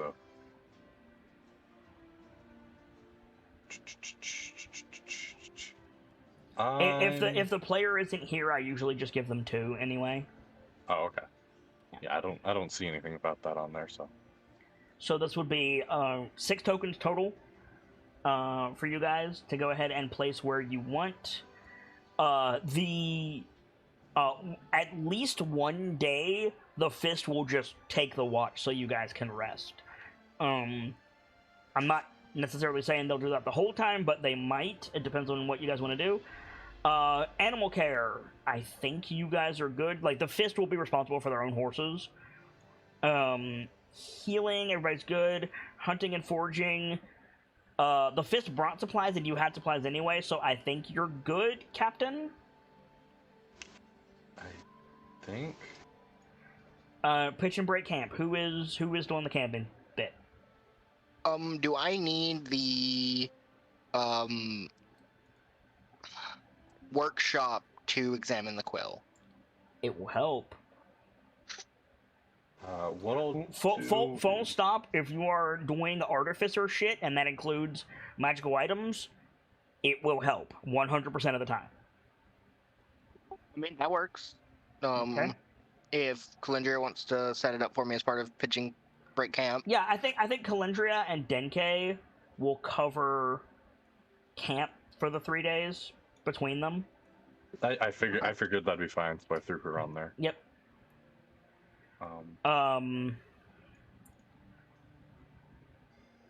Taking watch, again, the fist got that covered. Wayfinding, you guys are following the river the whole time, so you don't need to do it, but you can if you want to. Other than that, let's talk. Day 1, day 2, day 3. Where we at?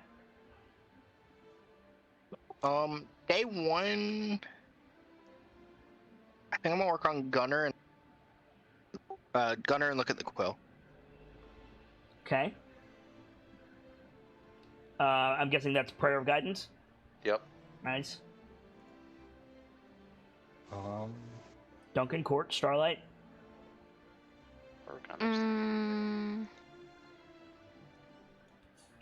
Boy, I'm tempted to put all of these down for getting fighting initiate, but Do it. Where would I put, like... Would part of doing the nature and survival be part of training? Yeah, that's exactly what that would be.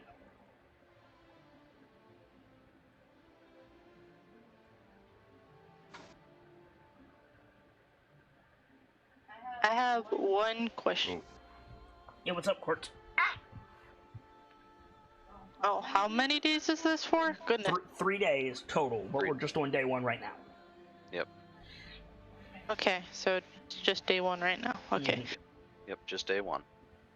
There was a mention of trying to find sapphires. Was Quartz ever prompted about this? Rhea is not going to, so it would be on Duncan or Rev. It wasn't on my mind during those previous scenes, but I think Duncan would have, Okay, since you would have been up at the front. so that would be under hunting and foraging. Okay. So, she's probably gonna try Okay. and find some. Yeah, Starlight, you get 1 more token for this day. You get 2 per Ooh. day. Okay, so I'm gonna go left to right. So Quartz, you're going out hunting for gems. Do you have geology as a proficiency? I think you do. Yes. What level is it at? Let me read what this was. Journeyman. Journeyman. Okay, so you're proficient. So make a geology check with your wisdom. What to do?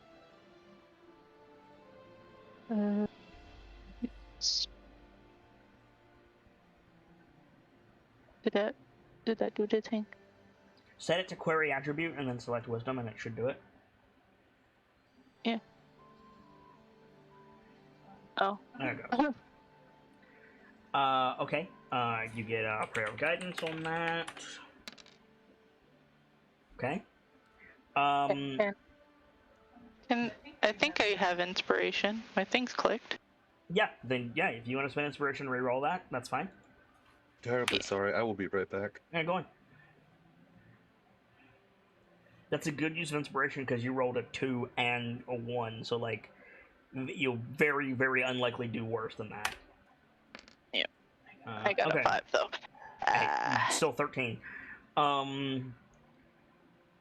You'll find some like pretty like small gems around the riverbed, but you won't find anything big enough or of a specific type for Rev to use. So just something for my little hoard. Correct. So you can add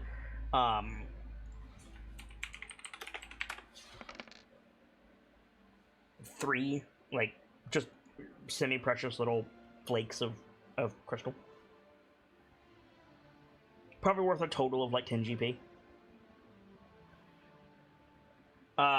So training, Rev, where we at? I'm putting another point into Gunner.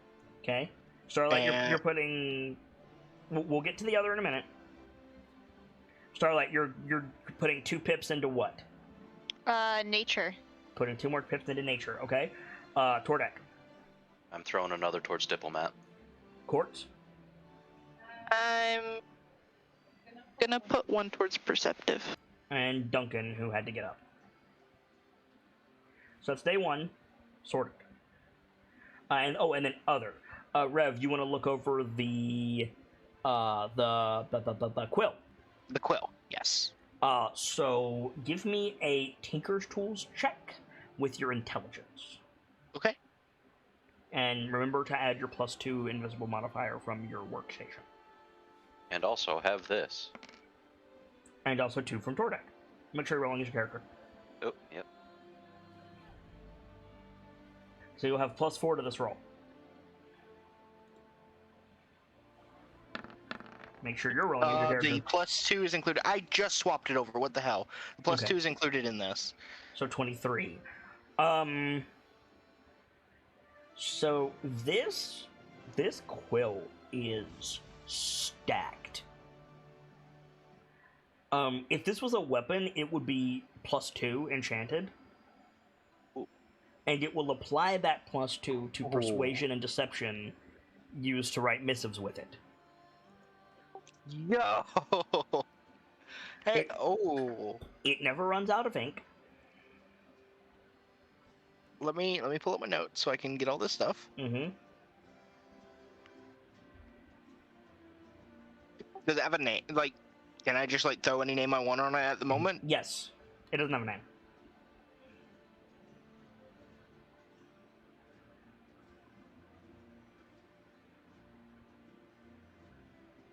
It's the equivalent of a +2.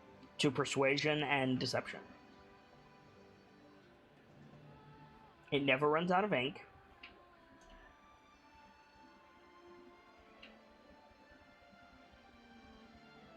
Got it. You can speak in Elvish the phrase "the moon sets" to cause anything that was written in it in the last hour to become invisible. Ooh, okay, so the moon sets. Mm-hmm. And then you can speak the command phrase in Elvish, "the moon rises," and it causes any writing that has been touched by the quill that was previously invisible to be visible. Okay, what's the time frame for it? Past a day? Past hour to make it invisible, and you have to touch it to make it visible. Do you need the quill to speak the command word to make it visible? Yes. Okay, You just have to touch it with the quill. gotcha. I'm not finished. Give me just a second to write this down. Mm-hmm.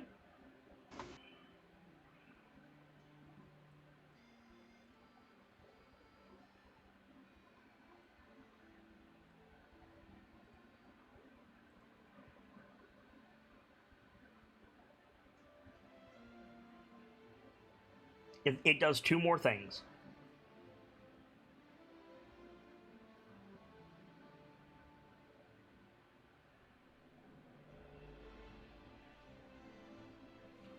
Hello? Hello. We're waiting on Oh. Rev. Ah, I'm writing. Give me just another second. Do, do, do. Do do do do do do. Do do do. Hello. Hello. Rev. Okay, Too caught up. long and I'll start causing chaos.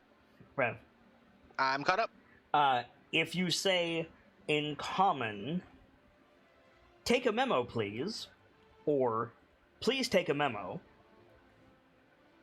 it will write whatever you dictate in Father Finley's handwriting.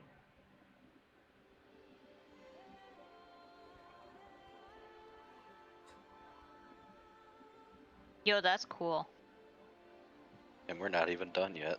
If you Oh don't, no! if you don't say please, it just writes insults. That is amazing. Mm-hmm. It's perfect for you. Give it to Duncan. Like, right in his book, I want you to try this out. And just tell him, say, take a memo. It does one more thing. And this is the fun one. Give me just a second to finish writing this down. I'm sorry, this is the fun one? The insult memo seems like the fun one. No, this is the one that Rev will like. Oh, good. I feel like that could be a good thing or a bad thing. Knowing Rev, it's entirely a bad thing.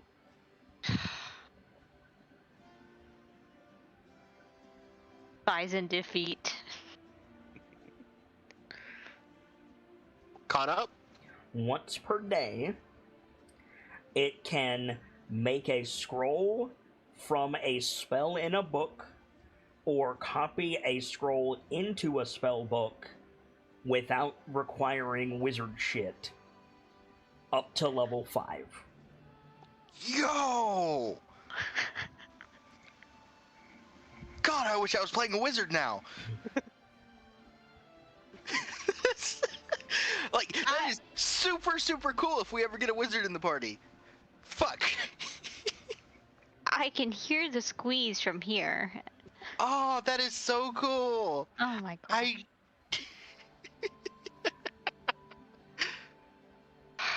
So Rev, you're gonna triple class into wizard now, right? Right? Oh, He's gonna be squealing over this for the next week. I know. that is That is really cool. Unfortunate that I can't not make more use of that right now, but that is cool, and it's Oh. a tool that we can use. Oh, sorry. Technically, it can also make a scroll of another scroll. I did say it could copy into a book or copy out of a book. It can also copy a scroll. It can also do this with mundane writing if you ask it to take a memo, but that doesn't take a charge. Gotcha. So if you say, like, please take a memo, and then just, like, put a piece of paper nearby or point at, like, something on the wall, it will write it. So you're gonna have to go ask someone to give you the line, please take a memo. Let's see, whose voice do I want this in? Yeah. Well, not Tordek. Oh, why not? So that's day one. Going once. Going twice. Sold. Day two.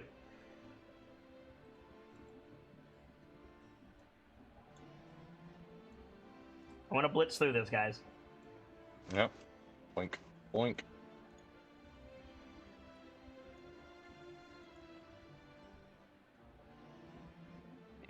Boink, boink. Oh, I'm debating pushing myself to get Gunner finished. 'Cause between today and tomorrow, if I push myself once, it'll be enough to finish it. Oh yeah, I didn't alter my marks. I should have 2 more points into fighting initiative. Court, same roll.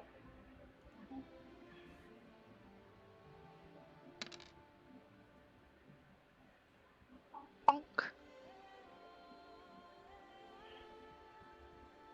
Hey, that's much better. Okay, so you have a choice.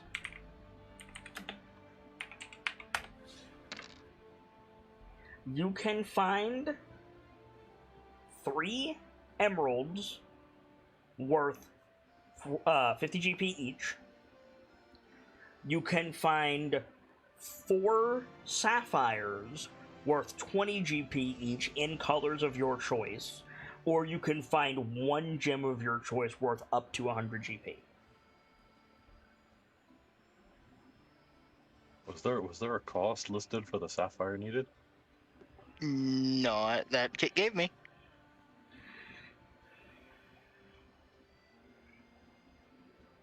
Was there a specific color?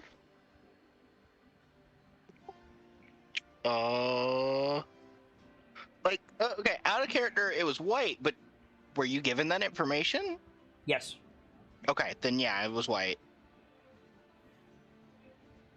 I didn't know if you were there or not when Rev was showing the She blueprint. wasn't, but Duncan took her aside and asked her to do some rock hound stuff. Ah, gotcha. So, 3 emeralds worth 50 GP each. 4 sapphires worth 20 GP each in colors of your choice. Or 1 gem of your choice worth up to 100 GP. What would you like? The 4 sapphires. 4 sapphires. What colors do you want? 2 white, Okay. 1 blue. And is there another color?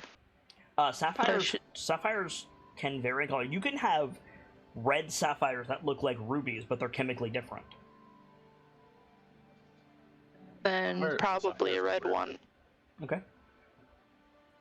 And so Quartz will come back to camp with 2, like, finger-sized white sapphires for you, Rev. Ooh, nice. Tordek is doing his class action. Rev, what are you training? I'm putting 2 points into Gunner here. Tordek? Point to diplomat. Starlight? 2 points into nature. Duncan? 2 into fighting initiative. And Quartz. 1 in perceptive. Perfect. Da-dum. Day 3.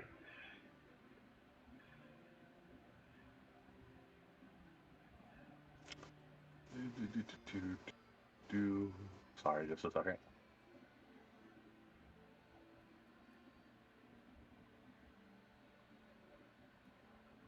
Yeah, I'm not gonna be able to complete it this cycle anyway, so Well, how many more do you need? If I used both of my things, I would need 2.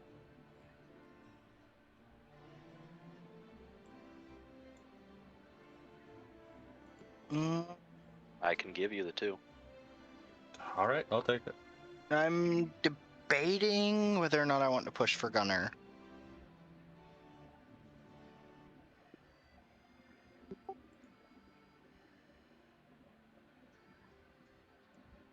I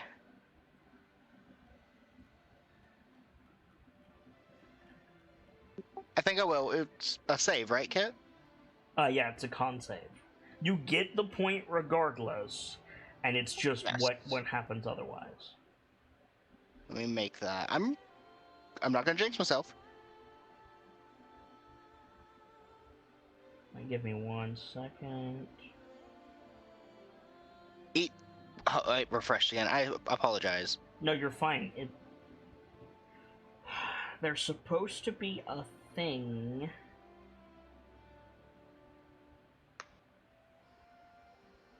That gives me side quests for the Baldur's Gate region, and I can't find it.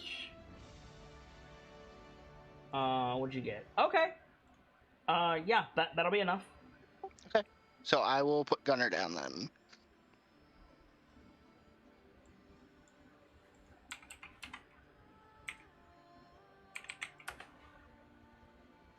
Appreciate you, Tordek. Promise I won't call you Torvald no more. Yes, you will. Found it. Here we go. I promise I'll try not to. Yeah, alright. Listen, if you want to call me Torvald the Ironclad, considering who I am, I'm not going to be opposed to it. There we go. Okay. Cool. So... Rev, what are you training? Gunner. I'm finishing out that clock tonight. Cool. Duncan, you're finishing out fighting initiate? Yep. What are you taking? Blind fighting. Nice. Starlight, what are you taking?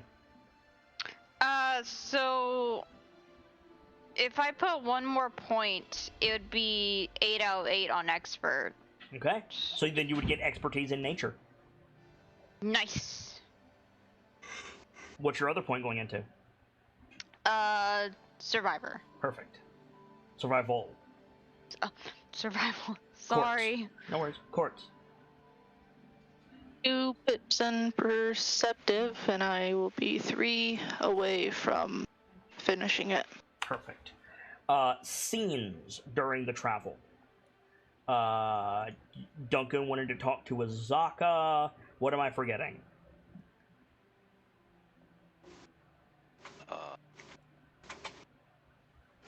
I don't think you are. I think that was the only pressing one. Okay. So yeah, I know I need to get the command words from someone, but I think I'm gonna have to get them from Denke because I think he speaks Elvish. There's Yeah, nobody else in the entire party who speak Elvish. Yeah, nobody else. Definitely not the linguist. Oh yeah, I could get him. Uh-huh. I don't have it. Yes, I do have Elvish, just Okay, just for the yeah, record. I can do it with Tordek. Okay, That's fine. let's do Rev and Tordek first. So, like, is this before you get the sapphires or after, Rev? Also, I'm surprised you didn't do anything with them. Bit late now. Yeah, a bit late now. I'm surprised you didn't do anything with them. I'll be honest, I spaced out a little bit.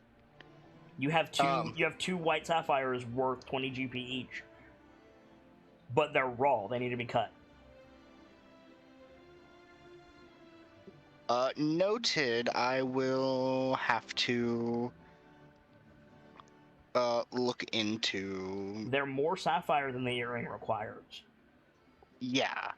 I will have to look into the artificer trait right tool for the job on a later night.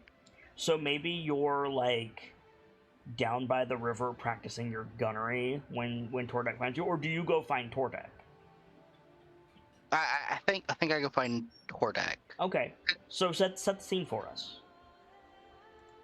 I think Rev I think he did his I think it was the night that he was looking at the quill itself. Okay. He first did night. his, yeah, the first night.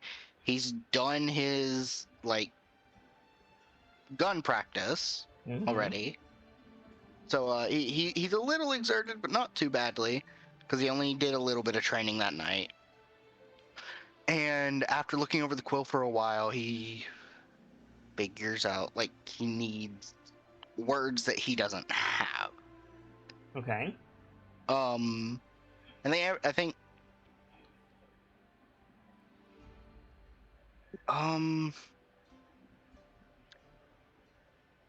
I think the others are probably busy or something. Yeah. Like he tries to go to the other people, like, "Hey." Why? And Why is okay? Well, then why is Tordek not your first choice?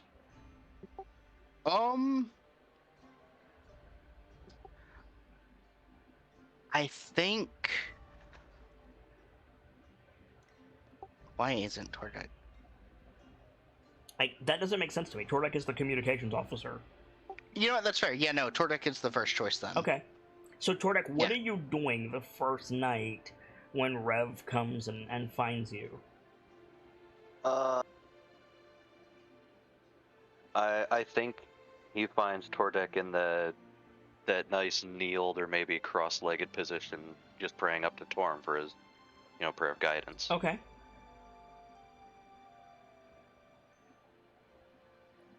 So is that so? Like, do you have the quill with you, Rev? Like, how does this go? I think like he has the quill in his hand. I think he's. So He I like to think like Tordek, you have a tent, yeah? Like you're one of the few people with a tent. Yeah. Yeah, because you got medical shit.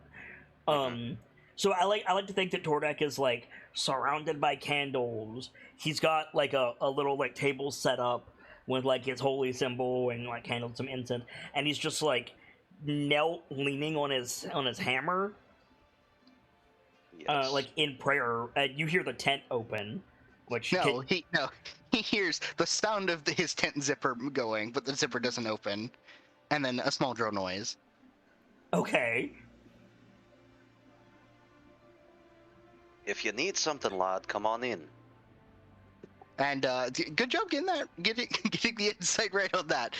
I was worried that wouldn't come across. And Rev like unzips the tent. I'm sorry, what else in this region makes a drill noise? Yeah, right. No, like the zipper was like, "Can I come in?" Of course it was. Yeah. You're better Yeah. at this than you give yourself credit for. Thank you. I will try to be more respectful of myself in that regard, I suppose. So Rev steps inside. Tordek gets up ostensibly. Can I do for you, lad? You get hurt or anything?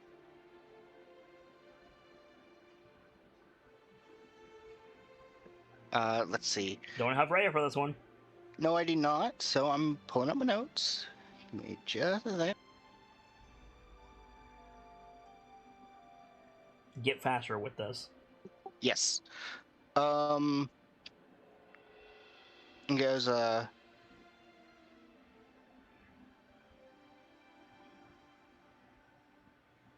no, sir. Hey. And then,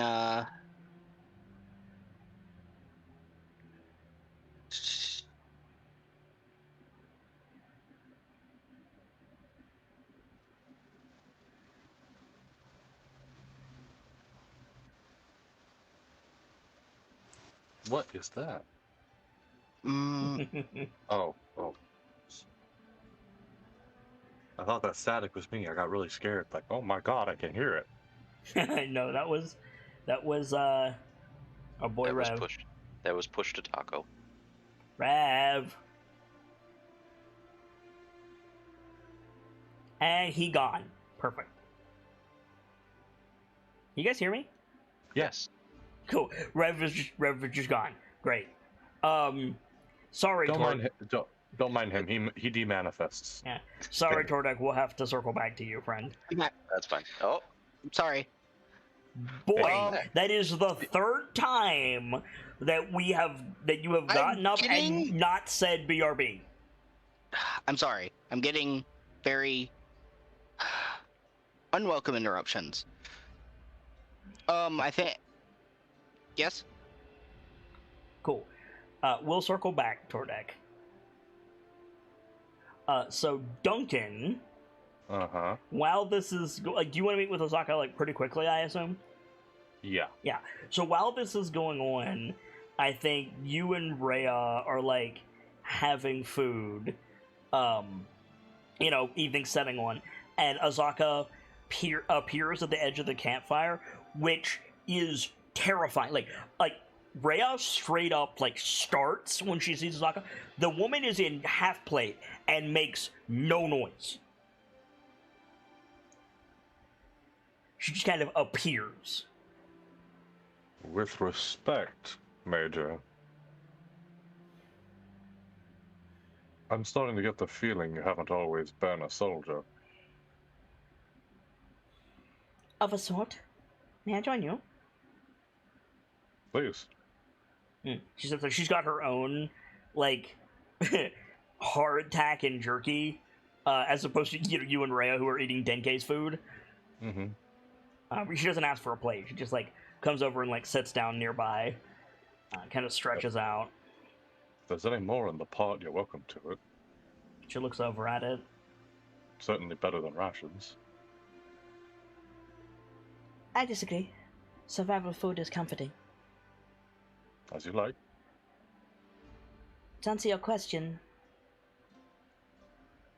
I was always a fighter.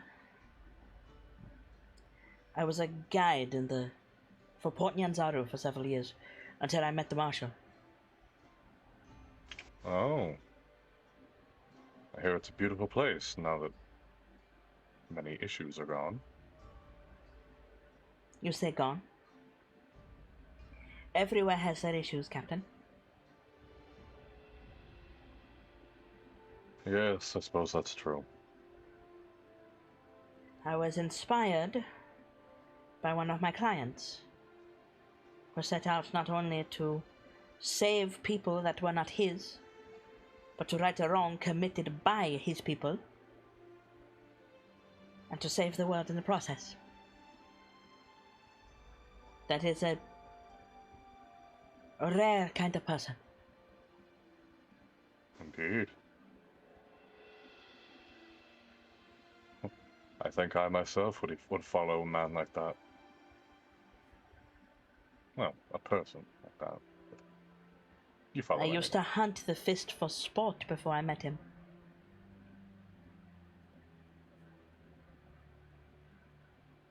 That was years ago.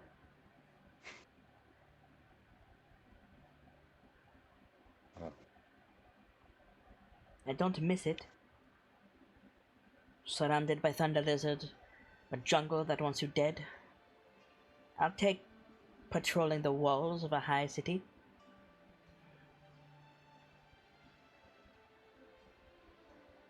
Or helping refugees.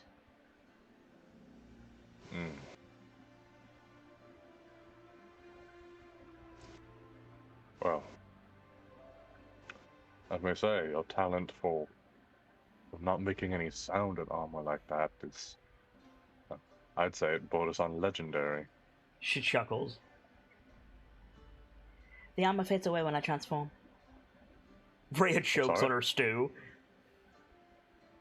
I'm sorry? Have you heard of a werewolf? Yes. I'm a were-tiger. Now, Major, what I'm about to say is meant with the absolute highest respect. You say now, Major, and she just looks at you and blinks, and her eyes are like cat's eyes. I mean what I'm about to say in the absolute highest level of respect. She blinks again. She's got spots around her face. That is truly terrifying. But I'm glad you're on our side. She grins at you, and she's got sharp teeth. And then, like, as you watch, it all fades back into human. Huh. I thought it was bad when it was described in books for about werewolves. I used to be ashamed of it. And then I met the Marshal. For the record, no, he's not. He's not what? Oh, I see. He has just taught me some few things about being honest with yourself. It's good. It's good. Duncan is now uncomfortable. Good. Perfect. She says, I wish I could say your work was over when you got to the city. It is not so. I'm aware. The city is divided into 3 parts. The outer city, the lower city, and the upper city. The outer city is where the refugees will have to be relegated until you can convince the council otherwise, if you can convince the council otherwise. They are rough and tumble townships, not directly governed by Baldur's Gate, with less scrupulous patrols and less frequent patrols, and no walls to speak of. The lower city is where you and your squad will spend the majority of their time. You can come and go from the Basilisk Gate freely. To approach the upper city, however, where the Marshal resides, you must be accompanied by me or a ranking member of the Fist. I see. I cannot promise you all of your men will be... Excuse me, not men. I cannot promise you all of the people that you're protecting will be safe. There will be hardships. There will be lack of supplies. There will be all of the emotions that boil over when safety is not what you thought it was.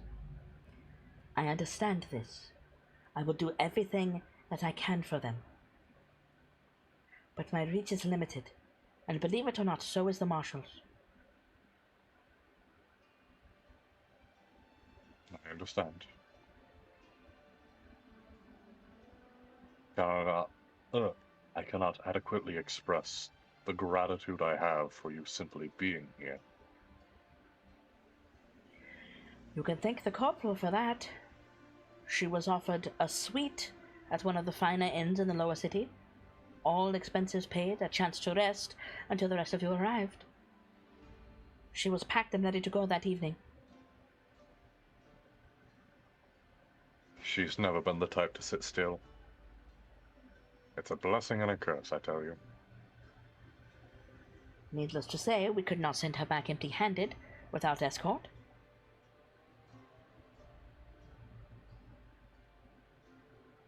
The Marshal will want to see you when you arrive.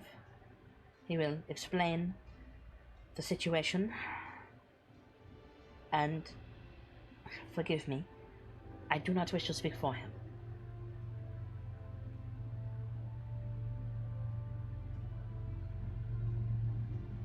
Oh, I expected most of this.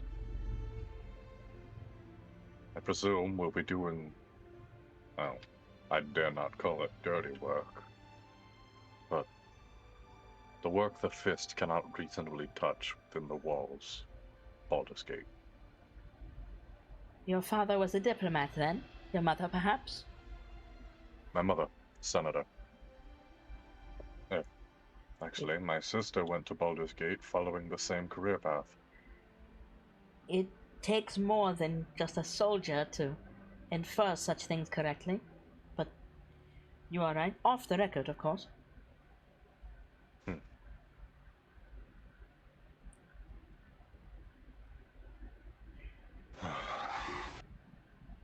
I look forward to what kind of deals I'll have to make for a land that no longer exists. That is no longer present, I should say. I assure you, the Marshal has no intention of moving on Eltogard's borders. And if what you say is true about your belief that Elturel has been transported instead of destroyed, we will do everything in our power to ensure a re-establishment of the norm as soon as possible. We're grateful. And, well, again, I cannot express the gratitude we feel having you all join us. Apply it when we reach the city, and I will call our debt square, Captain. You are correct that you will have to get your hands dirty. I don't know the full nature of what the Marshal will ask you to do, but it will very likely be outside the bounds of the law.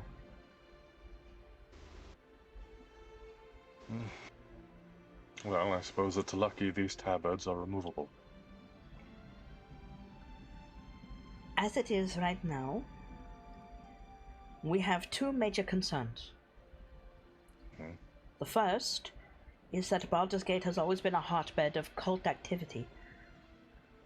I do not know precisely how the Marshal will move on any of the cults surrounding the city, but you can be sure that there will be something there. And second, we want to make absolutely certain that whatever happened to Elturel will not happen to Baldur's Gate. Of course. Which unfortunately means a rigorous screening process for everyone that you're bringing with you. I will try to make it as painless as I can. I understand.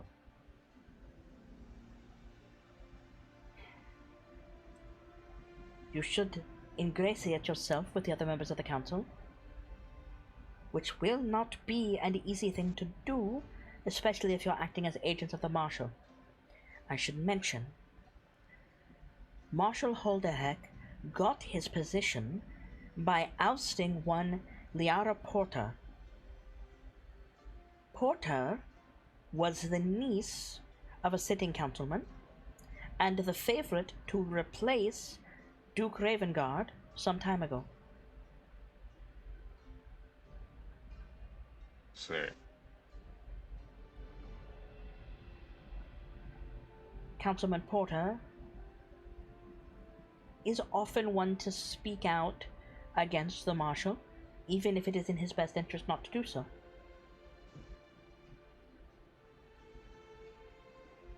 And I can't remember the name of the guy that, oh my god, I can't even remember the brother's name. Whom? Duncan's brother mentioned a member of the council. Yeah, he was talking about Brick, Marshal Holderheck. No, there was one that he wanted us to side with. Let's see. The counselors are, Beline Stelmane, Dillard Porter, that's who she's talking about, Marshal Holderheck, and Thalamra Van Thamper. Oh, I don't remember who it was. Valkyries, anybody remember? For some fucking reason, the only things in my notes are the names of everyone, the notes on Operation Ashen Shadow, and, quote, I have no idea what's going on. Which, incredibly helpful. Thank you, notes. Where's everything else I've read?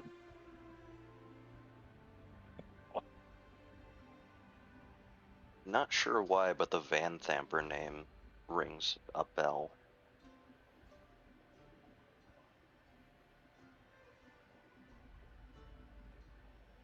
That might have been it. I just know he wanted us to side with them because he was in good with someone who they accidentally made the brother or cousin of angry, and now just gonna... that's why he's stuck with Sticky, or whatever it was. Hold on. Was it by any chance...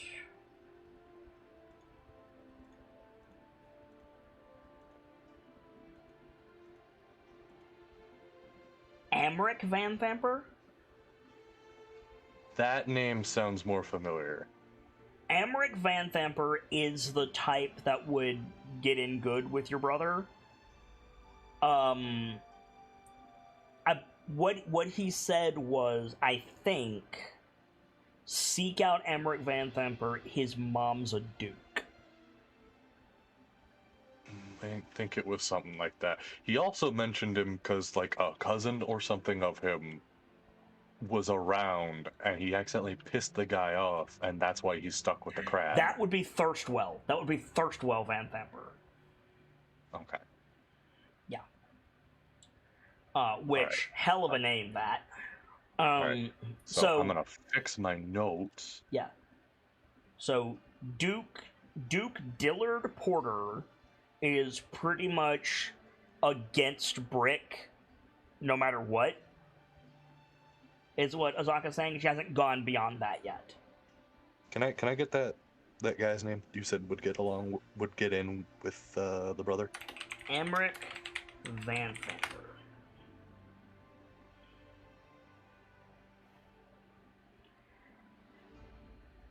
Duke Stenman should not provide too much of an issue.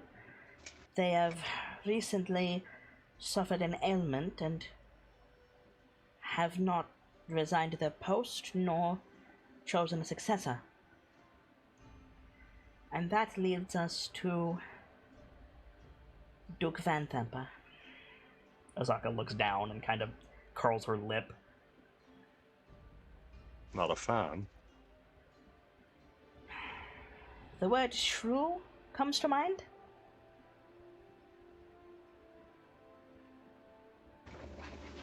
She is the type of woman who has drunk deeply of the nectar of bitterness and used it to accelerate her own age.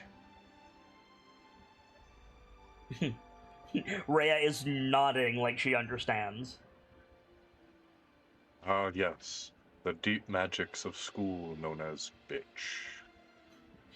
Azaka, snorts and quickly, covers her face with her hand. She definitely seems the type not to, laugh. I think that's one of the first times my dry humor has gotten a laugh. My god.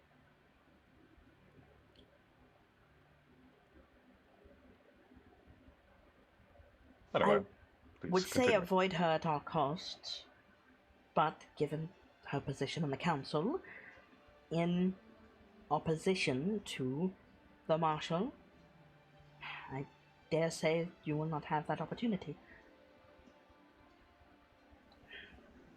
If you have a skilled healer among you who could assist with Duke Stelmane, I imagine she would be beneficial instead of her usual abstinence, given the previously mentioned affliction. Convincing Duke Porter will be a Herculean challenge, but honestly it might be easier than dealing with Duke Van Thamper. Though, if I understand correctly, she's got a son that's vying for power. she has 3. Hmm. Amaric, Mortlock, and Thirstwell. Amaric is suspected of 24 petty crimes, with no direct proof linking him to any of them. Mm-hmm. Thirstwell is a student of magic. You know the type. Yes, I'll be having nothing to do with him. He is a student of magic of a sort that is, He's a warlock. Yes, precisely. Though we cannot prove it. And Mortlock... Let me get his notes, because I need to double-check Mortlock really quick. Do. I'm disappointed that Mortlock isn't the Warlock. I was gonna say, these names are something else, man. Yeah, they are. These are some Gygaxian names. Like Thirstwell. Forgotten Realms ass names. Thirstwell just sounds like another nickname for Valerian. Yeah, right. I swear to God. She says, Mortlock should not be too much of a difficulty. He is, not in his mother's best graces and not the most social. The word brute comes to mind. Wonderful. The meathead that carries out the plans of his brother. Let's go with that, yes. Needless to say, the whole family is rife with Baldura nobility. She sneers.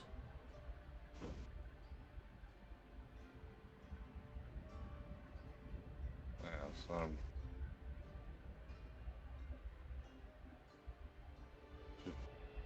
this information is greatly appreciated. Beyond that, you are free to move about the city as citizens of the lower city, freely, the upper city with escort, though I will be happy to take you anywhere that you need to go. Providing I do not have more pressing concerns, such as a fire in the refugee camps. If such a need arises, I will provide you with an escort. Your coin is good in any of the shops in Baldur's Gate, and rooms will be provided for you in the Elf Song Tavern. On the condition that you remain in the Marshal's good graces, though I do not see that being a difficulty. You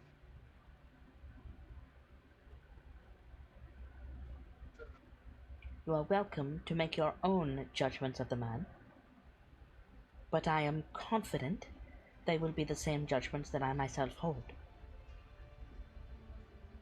By your words, if I didn't know better, I would assume that the Marshal was the clientele you mentioned. Clientele?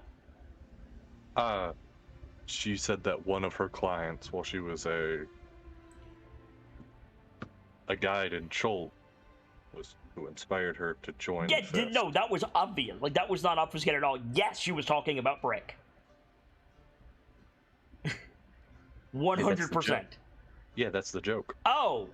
I missed that. So she chuckles. She nods. If you have any special requests from the city, the office of the Marshal, or the man himself, I would ask to be forewarned. How do you think he'll react to being asked for Mithro? You see her, like, start to chuckle again, and then she's the only one laughing, and she stops. For what purpose? My engineer is doing some work, and well, he's insistent that a particular design, earrings of sending, requires... The Mithro's not for earrings ascending, it's for the goggles. I thought it was for the... My bad. Nope. Is... Well, put bluntly, a tool to allow one of my men to actually be able to see in more than just daylight. You will be paid for the work that you do, for the Marshal.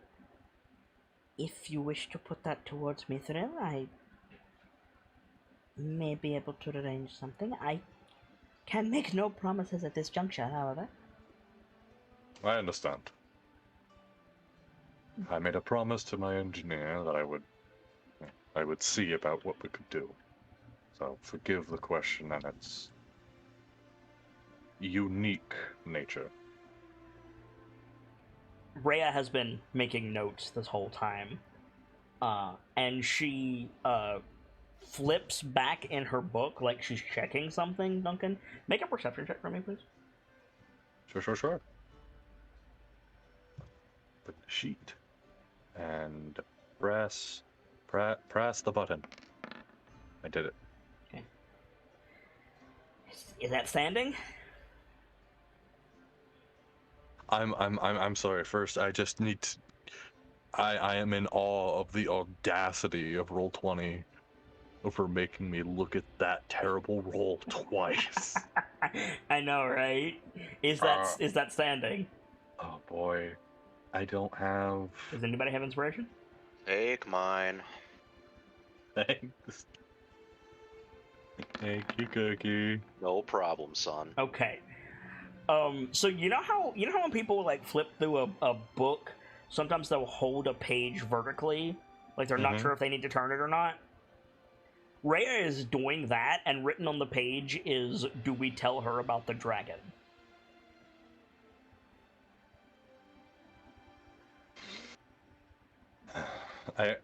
I think Duncan, like, he does that sort of nod that someone does when they're like, If you react to Rhea in any way, Azaka will see it. it's like he's musing a thought of his own, gearing up to present something. Okay.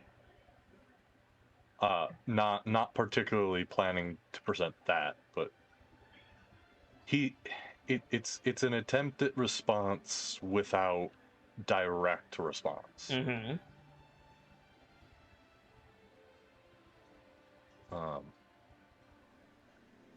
And frankly, Duncan thinks it's probably good information to share. Then share it. It is important to mention there are he does something that he often does and like backs away from it very quickly, like goes to grab the bridge of his nose, right? Helmet, can't do that. Clank. Forgive me, I'm not used to wearing my helmet this long. So Azaka says, "Why are you? There's food on your map." Yes, but presence of company. Is your face burned?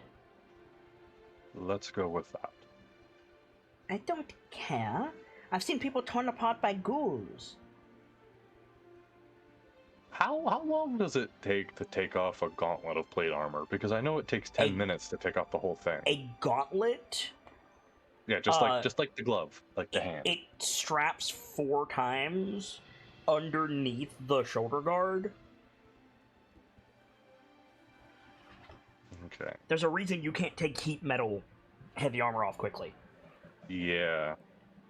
I guess the solution is click the strap underneath and lift enough to like show his lower face.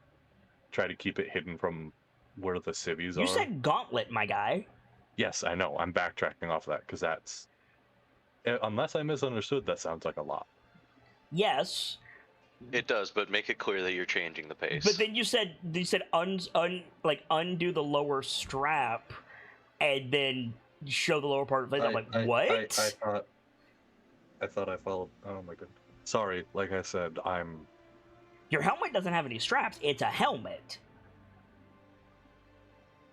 It's a bucket. It'd be more like lifting it up so she could see your chin. Yeah. Like I said earlier, my head is. I am fuckified. You are not doing well if you're doing worse than me, because I am completely fuck.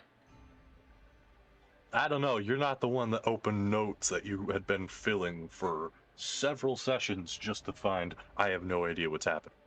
I wonder if you didn't save it and just clicked X. I pray to the fucking 9. That's not what I did. It sounds like something you do, though.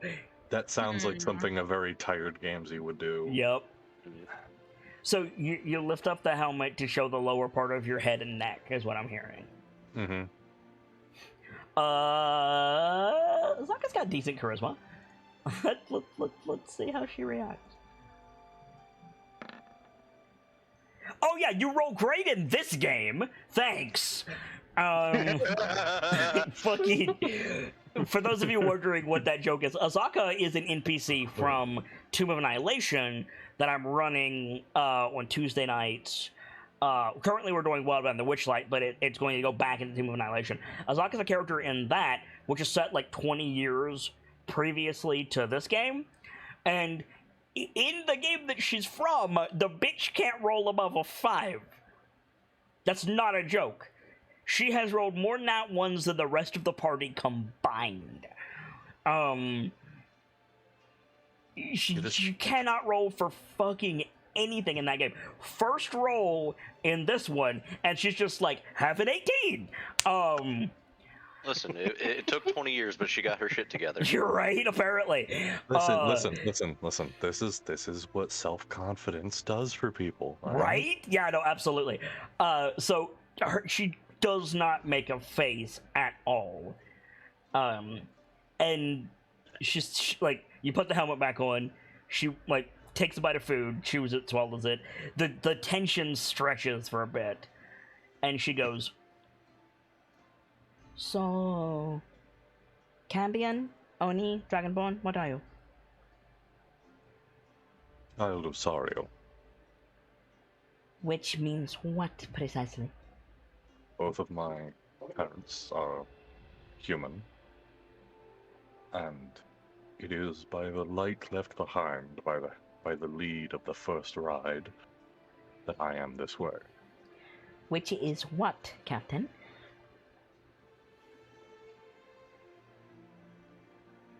You've heard the term tiefling, haven't you? Yes, if you will actually get there, they're a tiefling. Okay. I apologize. Some people need a deeper explanation. The Marshal had an affair with a talking fish, I think, at some point. Wow, okay, just complete...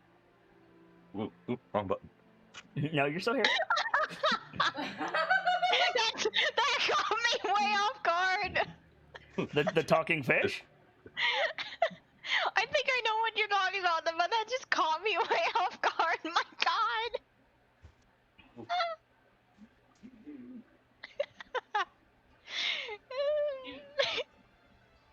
Captain, I am a human that used to live in the jungle, that can turn into a tiger, and I know how to tell the difference between male and female dragonborn. Whoa!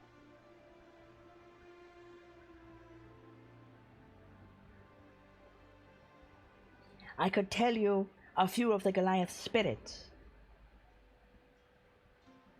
I'm sorry, the what? A tiefling does not bother me. Nor will No. it bother the Marshal, for the record. That is highly comforting. Though it is a point of order that I still need to keep my face hidden from civilians. That I cannot fault you for.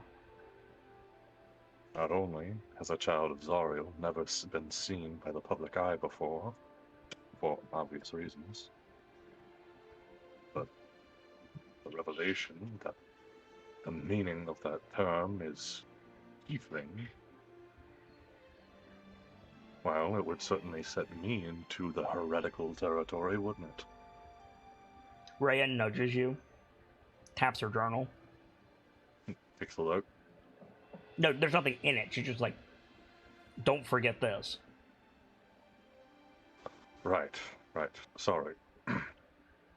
As you might have heard earlier, Colonel Quartz pulled me from the river after an assault. This, I will admit, was not my proudest moment, though it is to be mentioned, for some reason I could not fight these entities, and later we discovered they are of draconic origins. You can Carrying the prove this? properties. Well, the laboratory we found full of draconic entities and... Laboratory? Azaka's not eating anymore. I'm sorry, you understand this word, no? She gives you a look. I have lived in Baldur's Gate for 15 years, Captain. I'm sorry, I'm not sure how popular laboratories are. Draconic laboratories are a concern. More to the Yes. point. Iconography. Propaganda for the Cult of the Dragon. Did you find these things? Propaganda, iconography? No.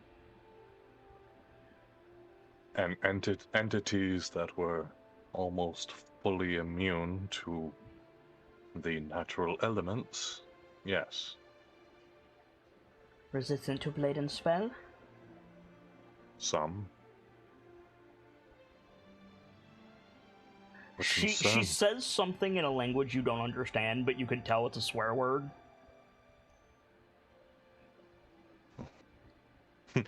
Just thinks to himself, don't let Rev hear you say that. But you can think that about 1,000 things with Rev, can't you? Captain, Hmm. your situation is desperate. She gestures over at the main camp. With your permission, I would like to send a messenger to Baldur's Gate immediately. As you like. You are not to speak of this laboratory or its occupants again until you are in the presence of the Marshal. Understood. At which point, you will go over every detail at length. Of course. I hate to cut this short, but according to that little bit of information, I have a letter to write and a messenger to dispatch. Of course. May I borrow an ember? Gesturing at the fire. By all means. And she reaches over, grabs a torch, gets up, gives you a nod and a slight bow. She can't see she's got a torch in her hand, and Right. disappears into the darkness. There's a few moments of silence, and then Rhea goes, I kind of regret telling her. Why's that? She gestures at the direction Azaka went off to.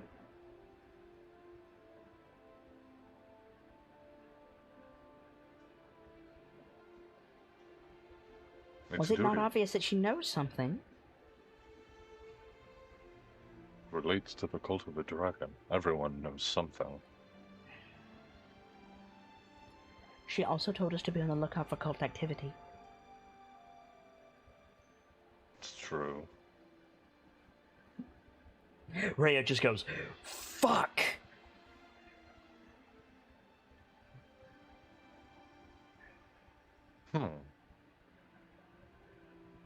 I think Duncan finally sets the plate he's holding down and leans back looking at where she walked off to. Actually, now that you mention it, that brings a point to mind.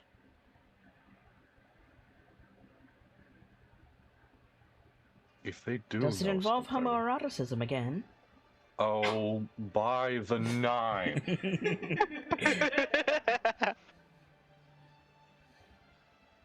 No. Sorry, it'd be by the 3, wouldn't it? Yeah, it'd be by the 3. By the 3. Stop it. Oh. They do know something. They've been at this as long as she is described. Now, you remember those creatures that threw me in the river I mentioned? I couldn't hit them. I Neither made could I. contact. I wonder if they know why. I'm more concerned about creatures like that being in Baldur's Gate.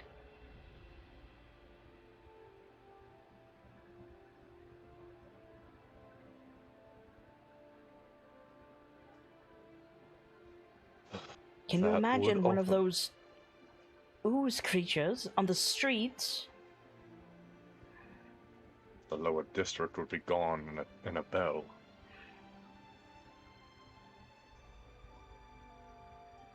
She knows something, Duncan.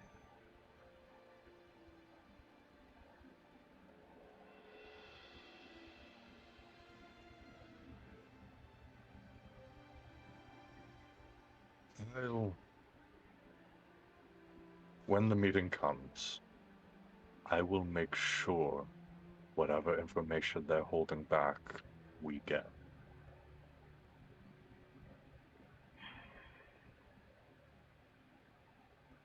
I Even if believe it- with all my heart that you will try. Even if it means I have to fight Clarion the Silver Lightning, I'll Who? get that information. Oh. Old myth. Oh. Old myth nothing. Clarion is about 40 years old. He's a young silver dragon, my guy. To a 30-year-old fucking tiefling? Spent So- most of his childhood reading? Fair.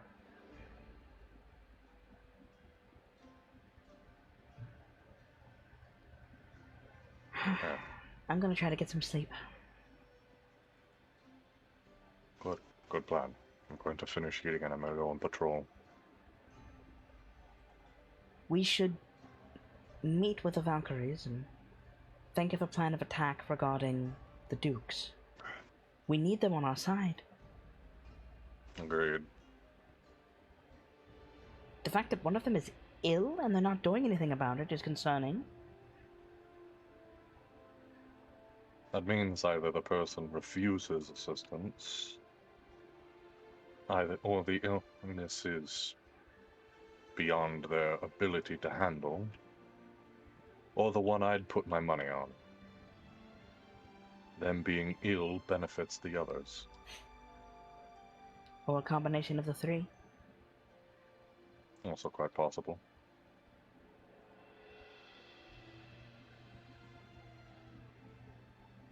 If I may speak plainly, Duncan, I don't think it's a good idea to get the Valkyries involved with these Black Marketeer family. The Thumper something? And Thumper. Yes, I think we should avoid them.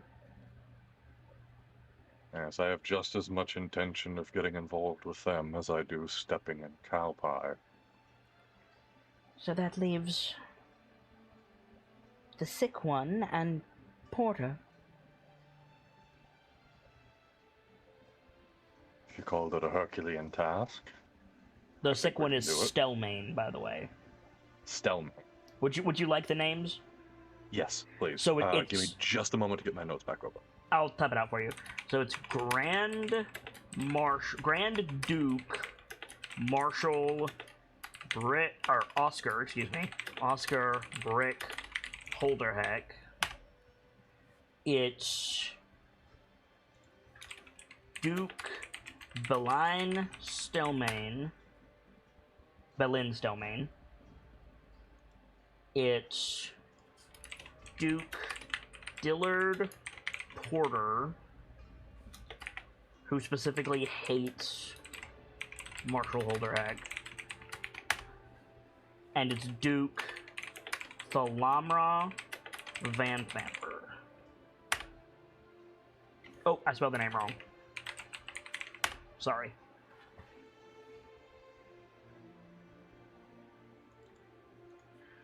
Perfection, thank you.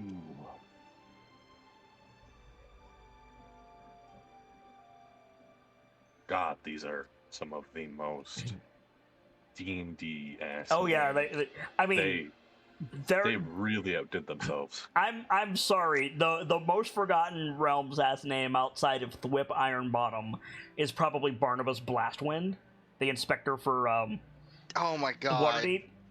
That name, I swear. I love Barnabas is a great guy. He deserves a nap. He deserves not to get shat on by a fledgling mage. Yeah, right. These are some Balduran ass names though. Even It's- Bricks. No, Yeah, Brick Holderhack is up there. Oscar Brick Holderhack, like, oh boy. It's weird. So often in other games, Baldur's Gate is mentioned, and it feels like It feels like when you're playing like a story-driven game like Skyrim, and they just keep mentioning Cyrodiil, Cyrodiil, Cyrodiil. It just starts feeling like a set piece, and now it feels weird that we're actually going there. I feel that way about Neverwinter. Like you feel that way about Baldur's Gate. I feel that way about Neverwinter. I don't think there's been a Neverwinter module yet. Not to say we can't go there, but for it. Hmm? An actual game for it. Oh yeah, Yeah, Neverwinter Nights. It's a series. Mhm. So, yeah. I gotta be honest. I have no information on fucking Neverwinter. So Duke Stelmane is the one that's been abstaining from most Duke council matters, and the one who suffered the it affliction. Duke Porter is basically voting against Brick whenever possible, even if it's in his best interest not to. And Duke Van Thamper is the one with the family of bad shit. Her sons being Amric, Thirstwell, and Mortlock.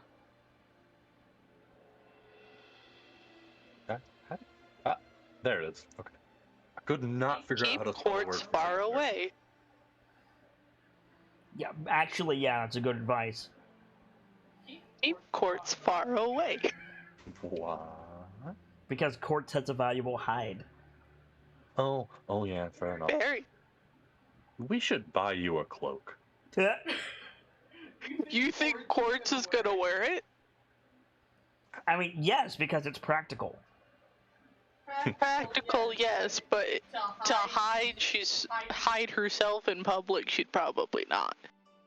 We just need to make her a cloak made out of gemstones. I really disagree with that, because if the options are hide who she is or get disappeared, like, you do you, but it may not be advisable to walk around as yourself in some cases. It's not advisable to walk around alone. She's definitely not gonna do that. Fair. Yeah.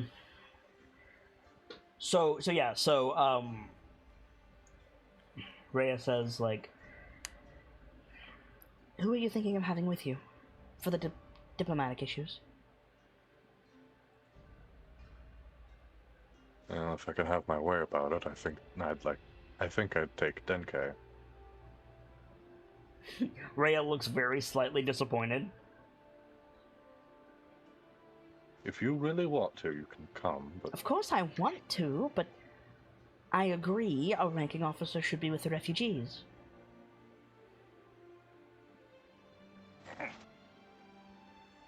I'd like to have Calendria with me, if that's alright. by all means. Keep track of supplies, get checkpoints set up, make certain people are where they need to be, and let's face it, she's loud.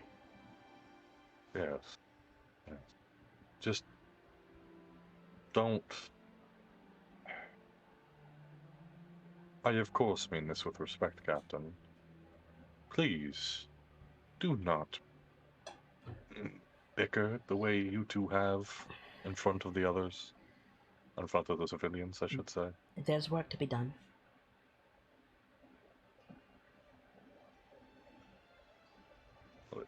Good. I apologize for the insinuation, but you understand, I'm sure. I do. And, for the sake of it, I know where the Elfsong Tavern is, so if I need something, I can go there and leave word. Good. It's a nice place. How do you feel about ghosts?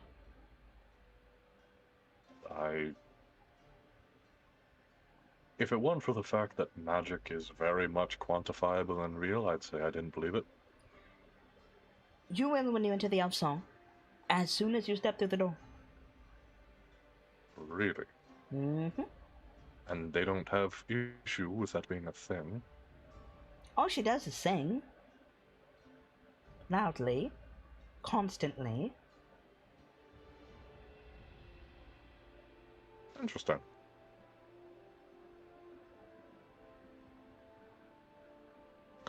heard that's. I figured that sort of thing would be, no, considered necromancy. You try telling an ancient spirit that it's not allowed to be around anymore. She doesn't hurt anyone.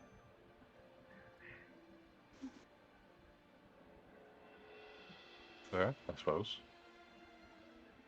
Besides, Baldur's Gate is a little bit lax on certain magical pursuits. I'm sorry. She I all missed but a lot said of that that this Thirstwell is a demon fucker.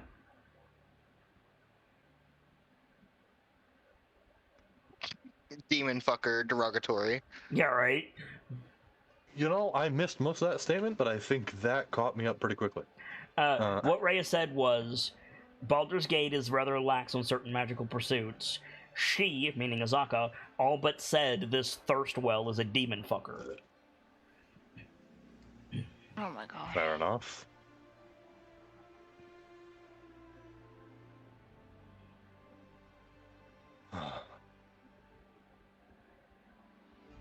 This is all far too much.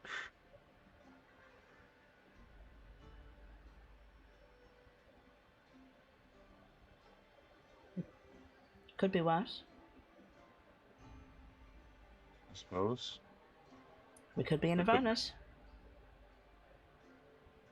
I could be dealing with Tiamat. Or Asmodeus. Or Mert. Speaking of which, by any chance, have you heard the news out of Baldur's Gate? Not Baldur's Gate, Waterdeep, excuse me.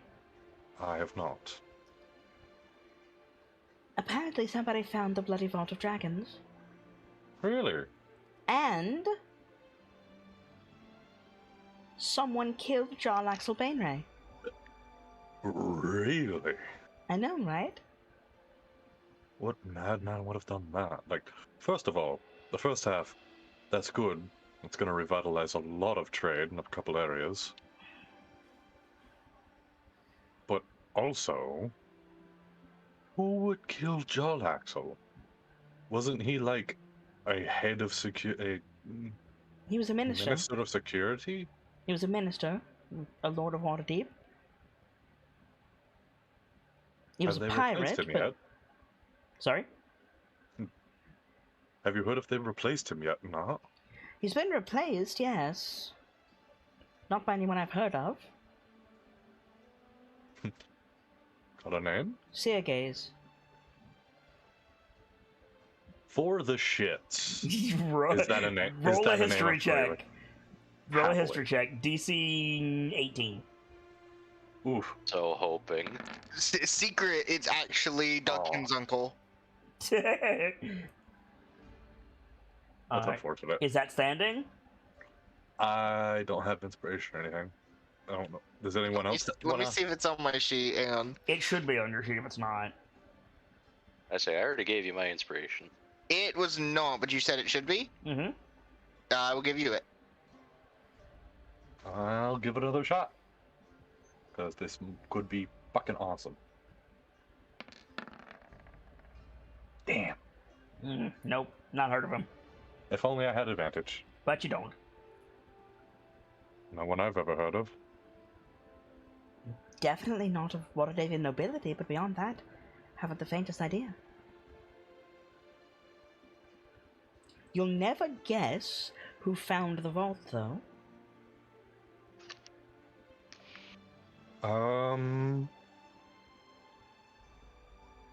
Mert's estranged son.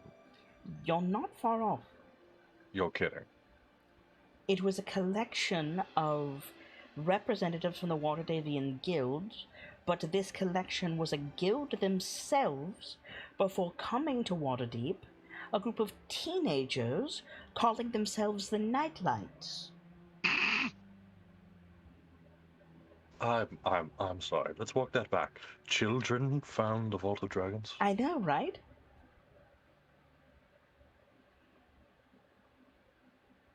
Is it odd I almost won an autograph, if that's true? You have to get in line. You know what they did with the money? What's that? They gave it back to the city, of course, but obviously there was a finder's fee. Right. They opened a bar.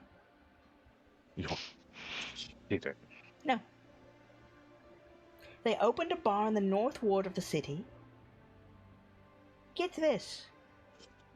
In the renovated Troll Skull Manor. That's a historical building. It's a historical building where the standing- deed has been lost, yes. If I understand correctly, Troll Skull has been standing for as long as the walls of Waterdeep. Longer than And that. these children suddenly appear, join various guilds, find the vault, Renovate the manor. renovate the manor, and open a bar inside. They're one of them 16 and already a captain of 4th grade. Well, she said a group of teenagers. God yeah. damn. That's fair. My god. Is it strange I feel old? I feel tired, is what I feel.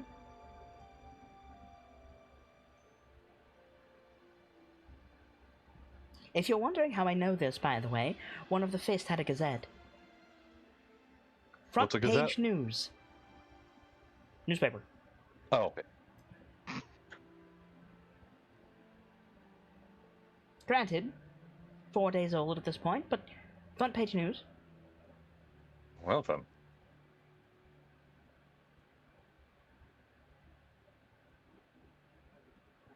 Apparently, there's a book coming out about their exploits. There's a book. Oh, I do hope we can find a printing in Baldur's Gate. I don't know. How long are you intending to be in Baldur's Gate? Ostensibly, they'll get a shipment at some point. A book is coming out about a group of hero children that found the legendary Vault of Dragons hidden by Daggelt Neverember.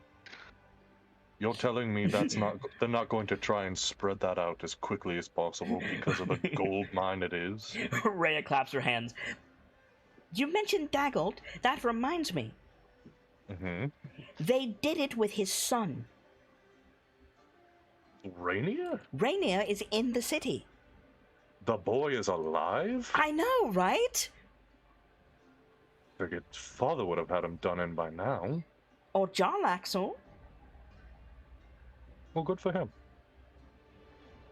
Good for him. I bet that felt very good. Cathartic. When this has been resolved, how about we send the Valkyries to go retrieve Elturel, and you and I go to Waterdeep? She's joking. She's obviously joking. Frankly, once Waterdeep's been retrieved, or once... Wow, words. Hold on. Walk that back. Once Elturel's been retrieved, I've got plans to take some, well, I'd call it earned vacation time, and go spend some time in Waterdeep. As I understand it, one of my siblings is going to be living there, and I've already got another living there, so... Duncan Reeves, the family man. No, I haven't seen one of them in years, though they have been where I send the other children of Zariel.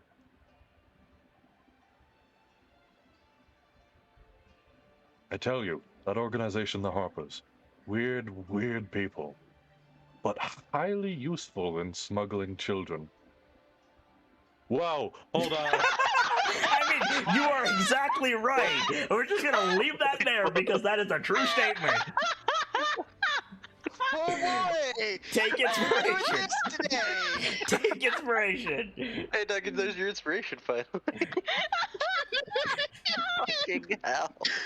Oh boy! What part of that sentence is false, Valkyries? Absolutely none of it. Absolutely none of it. I heard myself. I am so sorry. You know what? I thought tonight couldn't get any better, and just that one sentence just made it so much better. Like, if it makes you feel any better, that was a hell of a lot better than the way you described a boulette. I'm just saying.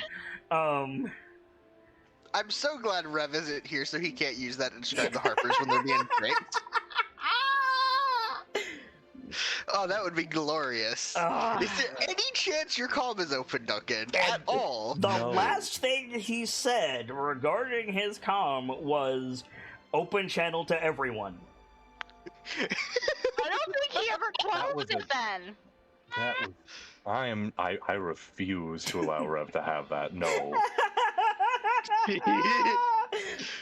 Oh god, please give us some shitty Harpers for us to insult. So what happens is you say that, Rhea laughs so hard she almost drops her plate, calms down, and then she goes, I hope you know I'm telling Rev that. Of course you are. Lovely. Marvelous. And with that, I'm going to try to get some sleep after I find Cheeky Bird. Yes, I'm going to go on patrol. Shout if you need anything. Ray, like, gets up and, like, tries to go find Rev, who is having a scene with Tordek unless you're gonna get up again. I'm gonna have that scene. Go on. So I think he says no to you hurt or anything. And I think he's gonna go then. I need some help over here. Well, go on. You got your fancy book. And he holds out the quilt, just kind of showing it to him, and then turns his book. Mm-hmm. And it says, I need you to say some lines. I am very glad that you need me to speak and not have to write for you.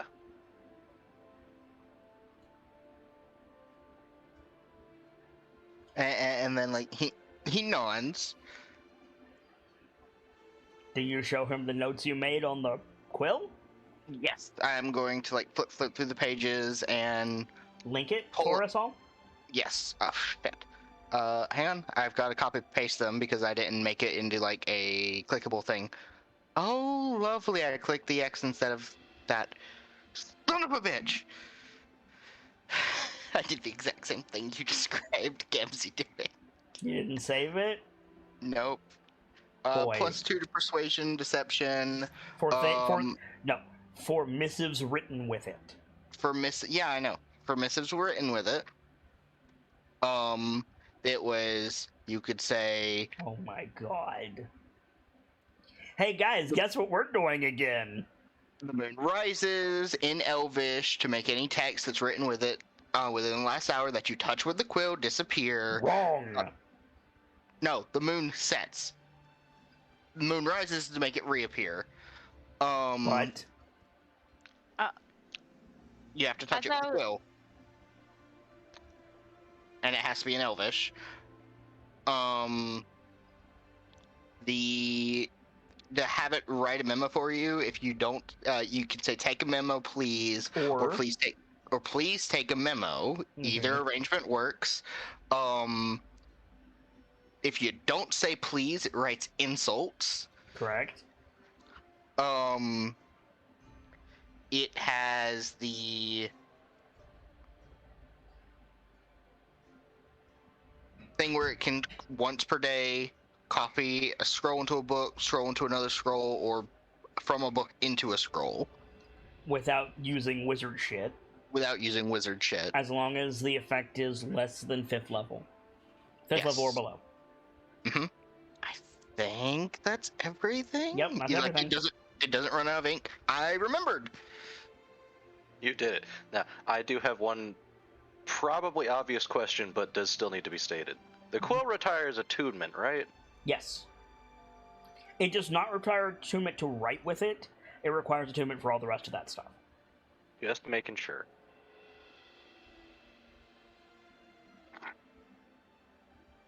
No, Yes? I'm really surprised you remembered all that.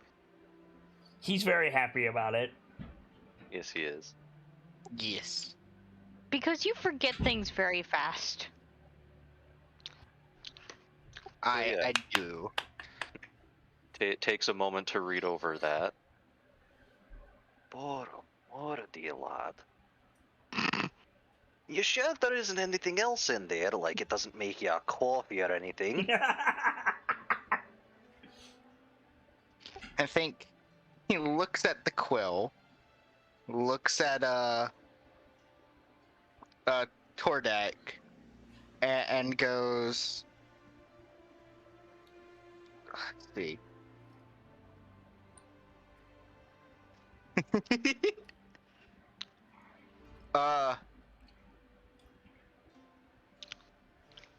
Let's see if I can.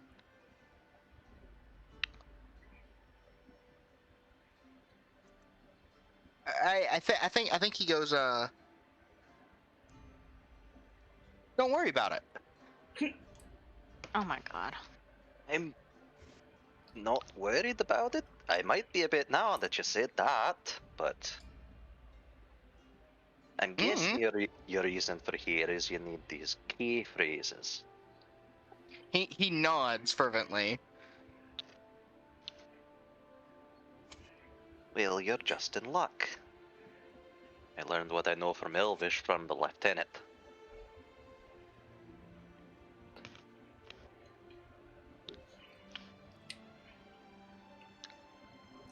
About a minute of aggressive throat clearing.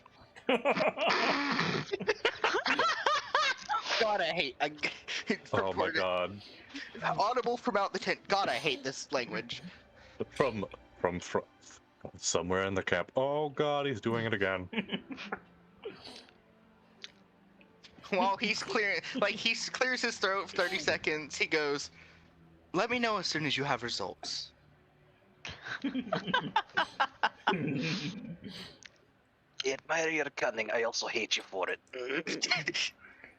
And he responds to that with "You're not good for my blood pressure."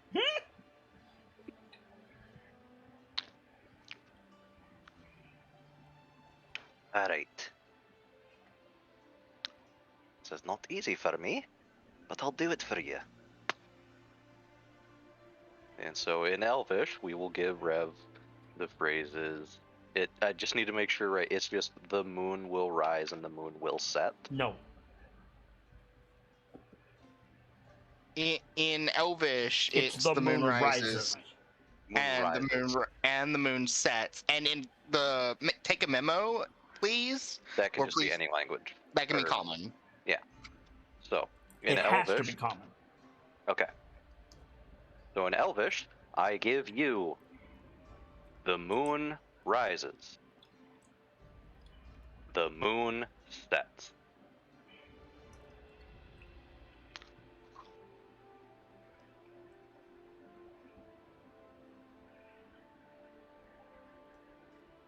Cool.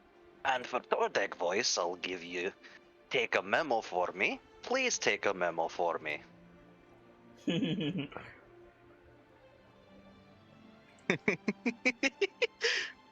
I see what you did there. Thank you.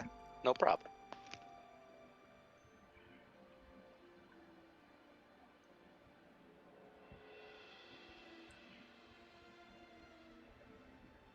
There. Now that you got that, is there anything else that you need from me or would like to hear me say?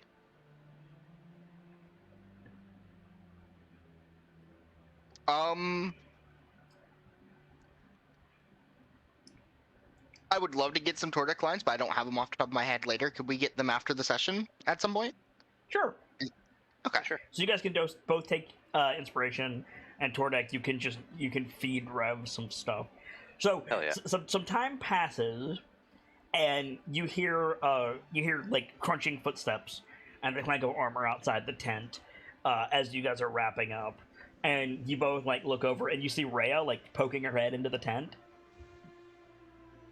She smiles, and she nods at you. Tordek gives you a little salute, like a little like half-ass salute, and she says like, Sorry to bother you, Sergeant. I was looking for him.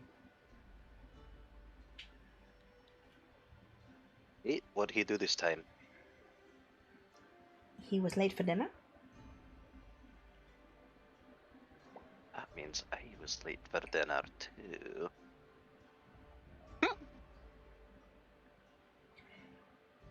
Still don't have meat, damn. No disrespect, Sergeant, but you're not cute and fluffy. I'm at least one of those things. It's your pick which. What are you doing, Rev?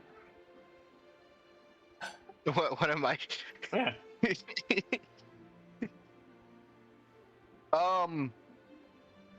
They just came to the tent? Yeah. Yeah. Did you miss all of that? Yeah, I blanked out hard, man. Rhea came in and she said, "Sorry to bother you, Sergeant. I just need him." Pointed to Rev. Tordek was like, "Why?" Rhea said, "He's late for dinner." Tordek is like, "I was late for dinner too." Rhea said, "Yeah, but you're not cute and fluffy." Which I responded, I'm at least one of those things. It's your pick which. And like, he goes that and just like turns away from the quill for a moment. Like, it took him a second because he's like, Mm-hmm. it's a new toy. Mm-hmm. Cheeky bird. Rhea grins. Come on, dinner's getting cold. And he goes to like towards the entrance of the tent and Rhea, and then looks back at Tordek. Gestures Go with his on. hand. I'll join you shortly, lad. I got some things to take care of. Nods and goes to follow Rhea. Would Rev let Rhea pick him up? Yes. Cool. So you get outside the tent, like out of sight of Tordek, and Rhea like picks him up, does the little like teddy bear cradle rock, and then sets him on her shoulder.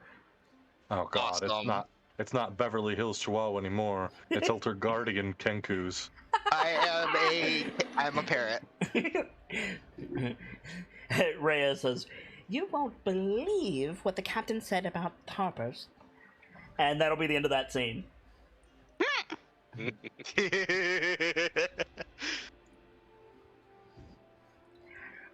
So like again, downtime. We've already done all the downtime. Is there any other scenes anybody wants to have between now and Baldur's Gate? I saw some talk backstage. Yes, I need that report from the corporal. When do you have any idea how little that narrows it down? I'd also like to see the pictures that was drawn of the enemies. Okay. I study don't it. have those. Denke does. Actually, I think Rev does. Unless I'm mistaken. Rev's the one that's been keeping a book. Like, he jots stuff down occasionally. Do you want to be? Do you want to be debriefed first, or do you want to have the scene with Starlight first? Rev first. Fuck. I'll be debriefed first. When do you want to do that, Captain? It's probably after the chat with. You want to do it that night? It's late. I mean, I'm going on a quick patrol before Rust anyway. Starlight has been riding. That was a series of noises. You good, Chief? I chose a terrible moment for a sip of Coke. Yeah, you did. No, no, that's entirely fair. In the morning. Okay, in the morning before you set out, or Yes. okay. So yeah, we'll like diagonal wipe the next day. You guys are getting the stuff together, and yeah, Starlight Duncan approaches you. Oh, she salutes. Corporal. Stop chewing on your lip. I had a piece of popcorn in my mouth. I'm sorry. Mark it on the board. Ooh. Commander. Rest well, I hope. Rest easier than I have been the past few nights. That's good. The Major tells me that you were offered room and board, and well, you were packed that evening. Mm. Technically, it was the next morning, but Azaka's, like, embellishing in your favor. It's up to you if you want to come clean. It was actually the next morning, Commander. I was worried that you had actually been prepared to leave that very same day. I made sure to rest. Good. A trip like that in 3 days is not something someone can easily undertake. I mean, frankly, it's not safe for a horse to do that. Starlight only did it because she has the spectral horse. Right. So, like, yeah, like that was that was not something to make light of. Like, she covered an Olympic amount of distance. Mm-hmm. So, with all of that covered, if you've got it, I'd like to hear that report. Yes. I'm assuming the Major has told you very little. I've been updated to the degree that she is able to explain. Well, let me pull out my report. There you go. Because I actually wrote it down. Woo! Oh, there's gonna be a lot to say. Gives you a chance to practice. Yeah. Well, I believe in you. Oops, sorry. Made that way louder than I meant for it to. And then my hand twitched. I suppose I should start from the beginning, shouldn't I? That's generally the best spot, yes. Well, once I rode for 3 days straight, I got to Worm's Crossing. From there, I was stopped at Worm's Rock, a military point. I had informed them what happened, and they told me to wait. After a while, Major Zaka Stormfang came and apologized for the treatment. And she escorted me to the Basilisk Gate. The word is basilisk, but you got very close. You know what? I tried my best. Hey, you got there. The word is basilisk. Basilisk. Basilisk. In your defense, that is an advancedly difficult word. And it's not commonly said. Yeah. From there, we went to the High Hall to meet with Grand Marshal Oscar Holderheck, which he sent Major Azaka away, and it was just him and I. I had handed him the note that you gave me. Mm-hmm. He had apologized for the state of things and being unable to help very quickly, since it wasn't his decisions, it was the council's.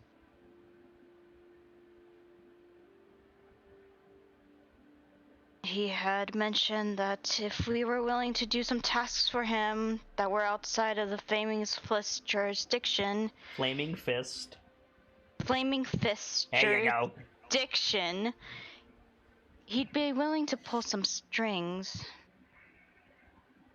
However, he did warn that if we got caught, he couldn't help us. See. He told me this in private and in confidence.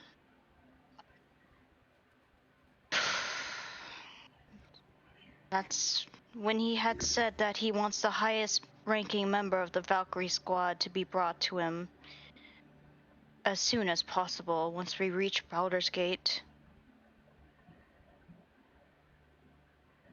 on top of that, Izaka Stormfang is our liaison to the Marshal.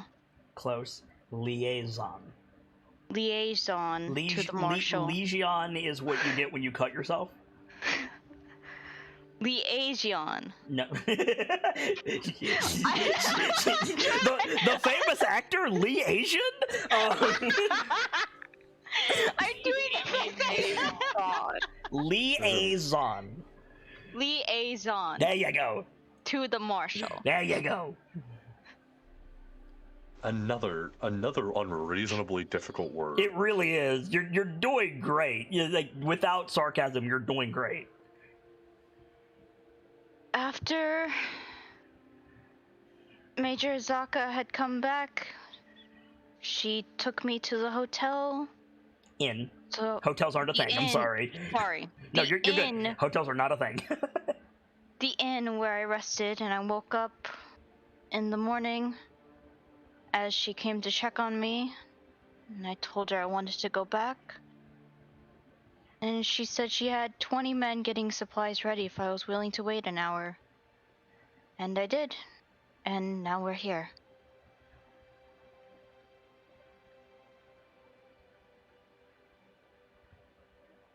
Let's see.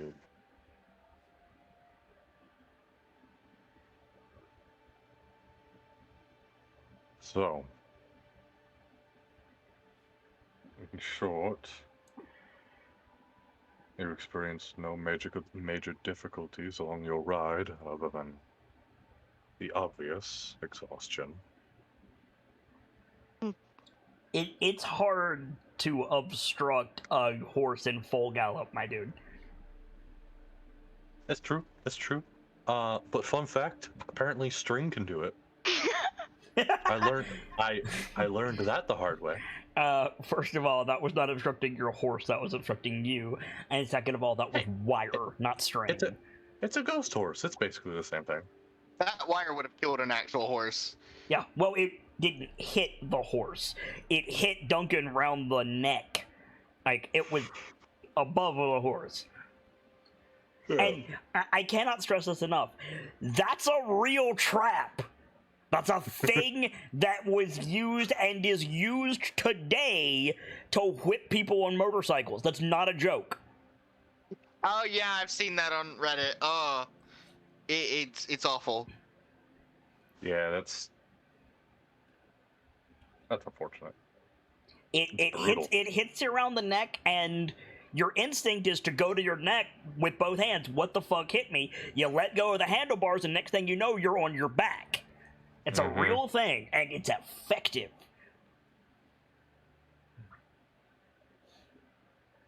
But yeah, it's almost always with wire.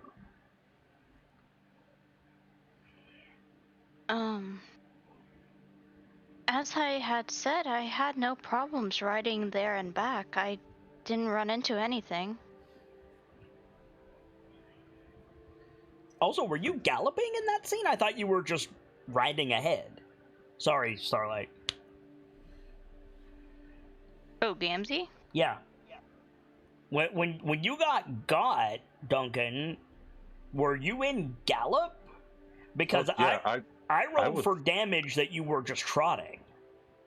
Oh no, I was fucking schmoving because I was trying to get the others.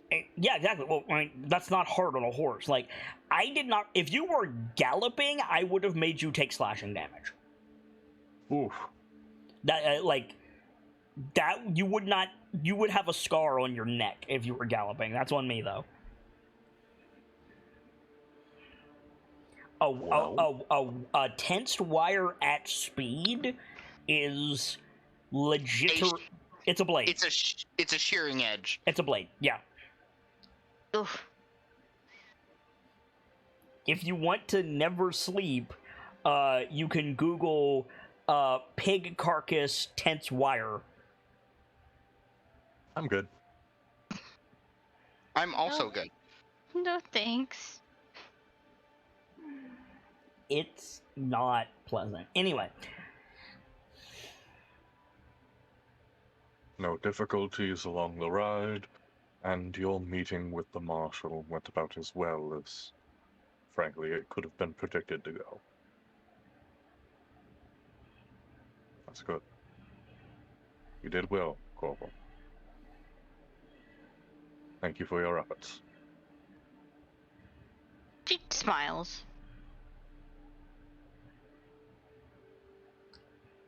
Now, Oh, I just realized something else that Rev needs to do with Starlight. Oh, Her magic arrows are gone, my dude. no, we got those back. We distinctly got them back from the horde where we fought the dragon things, including the ooze. yeah. Everything I stolen from the made sure map. to point out that. You got a bunch of stuff back. You got most of your No, stuff back. you distinctly said we got our stuff back. Okay, fair enough. You distinctly said we got everything back Fair enough. that was stolen from us. Fair enough. And this is why my players keep me honest. Anything else, Starlight and Duncan?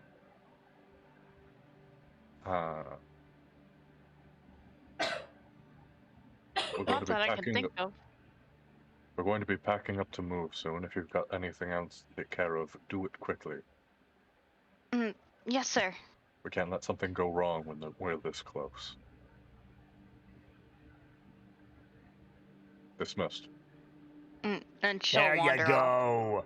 Good man. I think she wanders off to find Rev. Okay. Rev, what are you doing first thing in the morning? First thing in the morning, making sure the mech is ready to go. Okay. So you're like, Like just doing maintenance, basically. we see you with the oversized wrench, like crawling on top of the mech, like tighten the bolt. You look up and Starlight is right there. I think like he waves Mm-hmm. and he goes.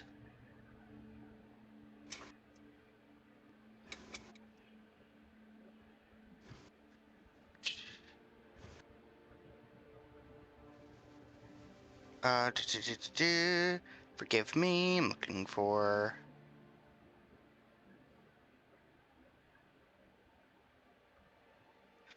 So, to you, Wolfie, Yes, hi, hello. I want you to understand. Like, you haven't interacted with Rev a lot. He has to say things exactly as they come. Right. What in the hells are you doing, lad?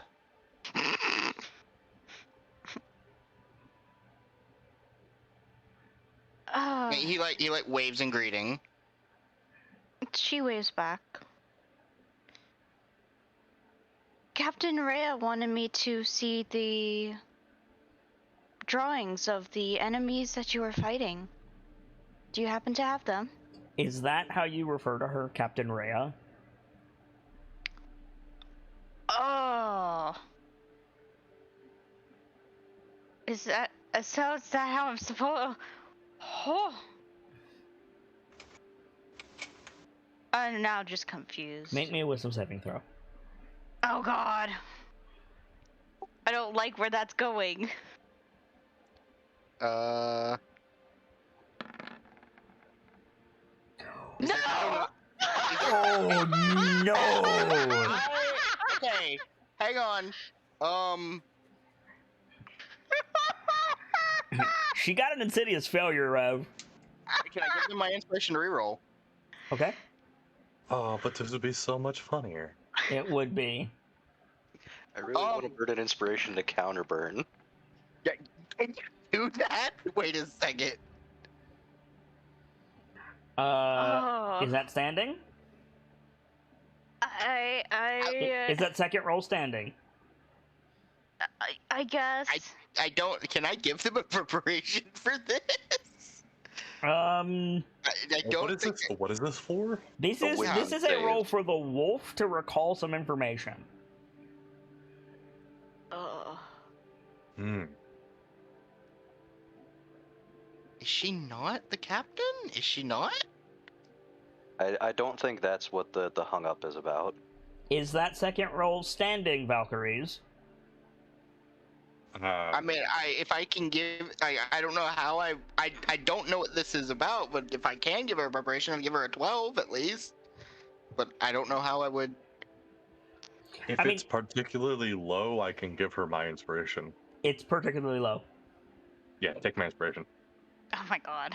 This is an inspiration I'm happy to ditch. Make the save again. Okay. Is that standing? Oh. Is it better or worse than the second roll? It's better than the second roll, but that's not saying very much. Oh boy. This girl went from insidious failure to single digits to the third roll. Hmm. My rolls. Point of order, this woman has a +4 to her wisdom saves. And she's rolling like absolute ass. Damn, bro. Give them a guidance or a report. If you give you could give her a portent by correcting her. Okay, what did she say that was wrong? She said Captain Rhea. Is her title not captain? It's not Duncan can call her Captain Rhea because Duncan is the commanding officer. She ceded superiority to Duncan. That's not the correct way to address her. Oh. Wait. I'm confused now. Her first name is Rhea. Oh. It's what, Mantlemorn? Mantlemorn. Oh. How do you address military? Last name unless you are higher up. I was forgetting her last name. Then say that. Don't just continue on. I forgot that's how I didn't military even- worked. I also forgot it was even a problem because we've been talking about these characters with first names out of character the whole time and it just slipped. I have not had a single subordinate to Rhea address her as anything other than Captain Mantlemorn. Gotcha. Would it also be applicable just to call her captain? Yes, but there's two captains. True. I think the portent is she goes to say Captain. Right, she starts with the R sound and he makes a drone noise to interrupt her. Yeah. So 12 to 16. Okay. Rev, do you have what do you think you're doing? I think I do. Give Because me a I second. feel like Rhea said that in front of you at least once. Yes, she has. So it's like Captain Ray and then drill noise. What do you think you're doing in Rhea's voice? Yeah. And then, the 12 becomes a 16. Yeah, and like, you don't call her Captain Rhea. You don't refer to her as Captain Rhea. It's like, off duty, and where she can't hear you, you can call her whatever the fuck you want. You are currently on duty. Mantlemorn. Mantlemorn. Okay. Gotcha. It's been such a while. Oh my gosh. It has. Oh. I think Star rubs the back of her neck. You said Major Azaka a few times too. Just like, go on. I know. I've been going all over the place. Jesus. Captain Mantlemorn.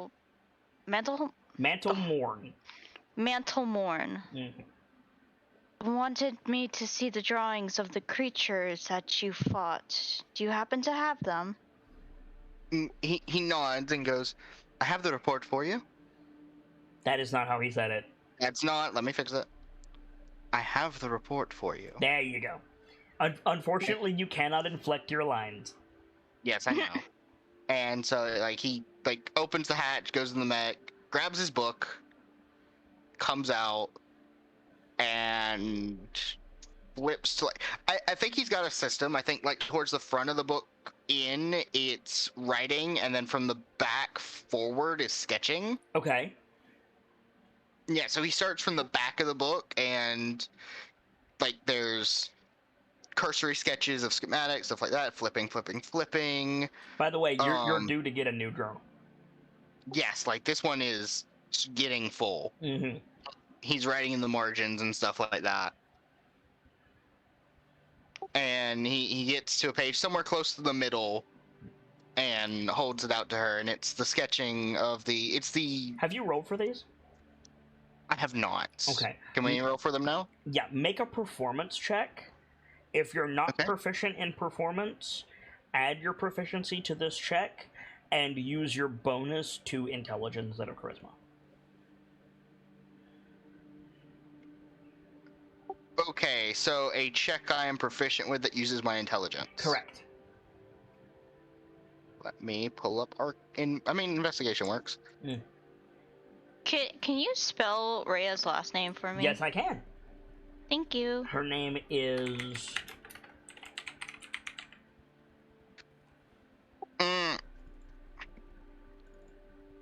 Her name is this. Thank you. I'm gonna put that in my notes now. Mm-hmm, mm-hmm. Is that standing, Rev?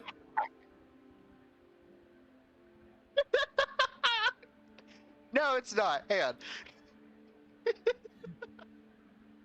I can't not do this. Hang on. Okay. It like looks at it. It looks wrong. Slowly flips the book right side up. Yep, that's enough for a preparation. What is it now? It is a base roll of a. Did I give you the 12 or 13? You gave him the I 12. gave you.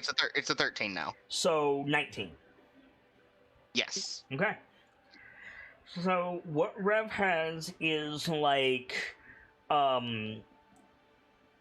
claw size. He's got sketches of the stuff that was visible, like the stuff in the cave. He's got like anatomical sketches of the ooze, how it attacks, weak points. He's got anatomical sketches of the like draconic, like brute chimera creatures that you fought in the cave. He's got footprint sketches. He's got like did you go to the farmhouse while where did Rev go to the farmhouse where Rhea was captured? I feel like if there was like investigation sent, like he would go with, because he's got a high investigation score. Okay, so he's got like sketchings and theories of like the size of the claws of these creatures. He's also got like inflict, like it would be in like Faerun terms, but inflict magic damage ? Because of the runes on the mech. Yep. He's got... Oh, yeah, you have the impressions from the mech. Thank you, duh. Yeah. You have a sketch of what their hand might look like because it was around your beak, my dude. Like, yeah. This is your jam. This is what you do. Like, you and Denke, he's got a depiction of the shell around the point is, you have like Charles Darwin-esque and anatomical sketches of these draconic creatures. I need to get proficient with nature at some point so I can do more of that. Because that's pretty cool. If you want to see more of what I'm talking about, go to the Ark Survival Evolved wiki and just pick a random creature. You'll see like a journal entry sketch. That's what you're looking at right now, but for these draconic things. Yeah. Okay. And it's got like all kinds of questions around Yes. them. Like unconfirmed stuff. Like the invisibility thing that Duncan had to deal with. Like he's got a page that's just questions about that. Mm-hmm. Probably something about chromatic. Possibly. Somewhere in the margins, you absolutely have tool users, ? Alchemists, ? Like, how intelligent are they, right? Yeah, like all kind of stuff like that. So yeah, like from these notes alone, you are up to speed with the rest of the party. I think Star looks Make at an all intelligence of it. saving throw. Me? Yes. Oh gosh. You're looking at a textbook. Oh no. I'm sorry. I gave you the kind of notes you'd find in a biology book in school. Yeah. This is horrible. Yeah, it is. Is that standing? I don't have anything to... Going once. Take my inspiration. Starlight's rolling great tonight, guys. Starlight's the newest Akastor bag. I was just about to say it. Fuck you. Going once. Going twice. It's just an information overload. It is. So I have to walk back what I said. I said you're now up to speed compared to everybody else. Not quite, because there's just so much stuff here. But you get the cliff notes. You're able to absorb what you need to absorb to shoot these things. Right. Or track these things. Like, you have the relevant information, but there's so much here you can't absorb at all. Right. I think Star looks at all of it, does a small nod, looks at Rev. That's a lot of information to take in. I think he goes, not a cent more than I require. Nice! I'm proud of that one. You're gonna get a lot of lines from this VOD. Oh yeah, for sure. Well, I at least got the information I needed to track them and shoot them if I need it. Where are you physically in space right now, Rev? And Starlight, same question. I think Rev is sitting on one of the legs that are stretched out a bit. So sitting, so your feet are dangling. Yeah. Okay. Starlight, where are you? I think she's just looking over his shoulder. So you're like here, basically? Yeah. Okay. Where's your mech parked currently, Rev? God, what would I'm trying to think what would make sense. With the other valuables? Yeah, honestly, Okay. like he doesn't want someone tampering with it, so he wanted somewhere to be guarded. Plus, you want to be able to get to it quickly in an emergency. Yes, absolutely. So like with the Valkyrie's stuff separated from the rest of the group, how close are you to the river? You're not at risk of falling in. I'm not saying that, but just like, are you closer to the river than the rest of the Valkyrie's stuff? Are you at the back of the Valkyrie's camp? Are you in the middle? Like, and where are you in relation to the road and the river?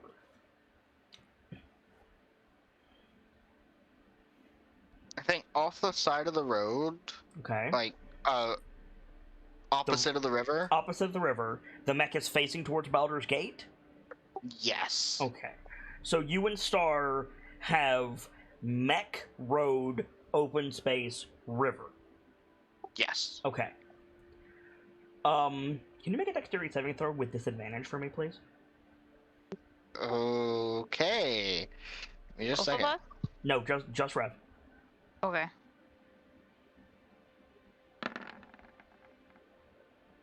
Okay.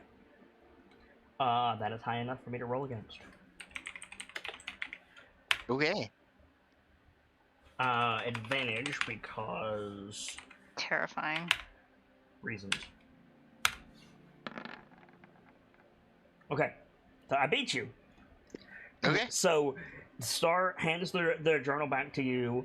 You take it. No, not a cent more than I require. You go to like gesture with the journal. There's a on top of your mech, on top of the like bulb of your mech. You both look over. Rev, something hits you in the chest. You fall backwards off of the leg. You fall on your back. You're gonna take a little bit of damage. You're gonna take 2 points of bludgeoning damage. Your hand comes open. Your journal flies out. Something grabs your journal and it disappears. Oh, fuck. And I think that's gonna be the last shot of our episode. Oh. Oh. Poor Rev. At least my quill was not in my book. But also, fuck! Unfortunately, still don't have an overlay for this game. Don't have shout-out slides as of yet. I will get them as soon as I can. I know we've been going for like 15, 20 episodes at this point. I am sorry. My art guy is super busy, and I don't want to pester him. But let's do some shout-outs anyway. And Starlight, you're back, so give us a shout-out.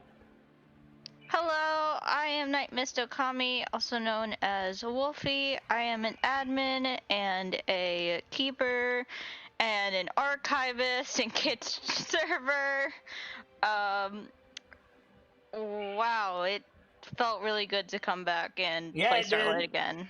It's been a while, but also, holy, oh god. Anyway, thank you guys for watching, and I hope you all have a good night or a good day, wherever you may be. And, yeah. Nyx Leviathan, give us a shout out, please. Hi. I'm Nyx. I'm an artist. You can find me in the Shrine.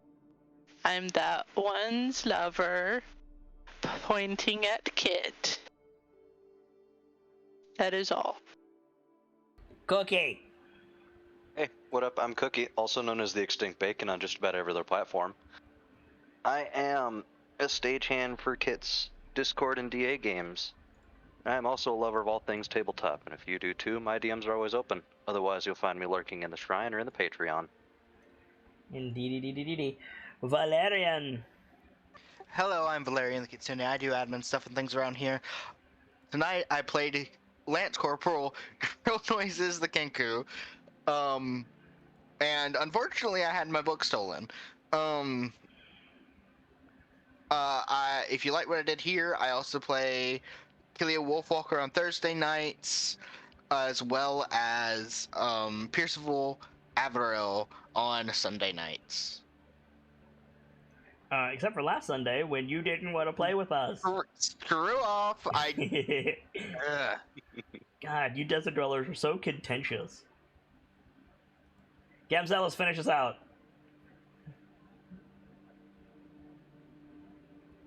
Gamzelis, finish us out. Sorry, I couldn't find the unmute button for a second there. Hi, my name is Kai Gamzelis. I'm the bard of heroes, the teller of tales that need to be told. And as always, if ever I made it, you can always find me on the Discord or in DMs. Speaking of finding us, you're watching this on Patreon. Thank you for your support dearly. Furthermore, to those that are watching this in the far future of about 5 or 6 weeks, when this is on the YouTube, we also thank you dearly for your support. And you can support in a different way. Interacting with the channel is a great way to help us share this hobby with many other people. A like, comment, or subscription can go a long way. Fun fact, you can like and comment on Patreon. Really? Yeah. Huh. Well, on YouTube, there's an algorithm that it benefits from. Fair.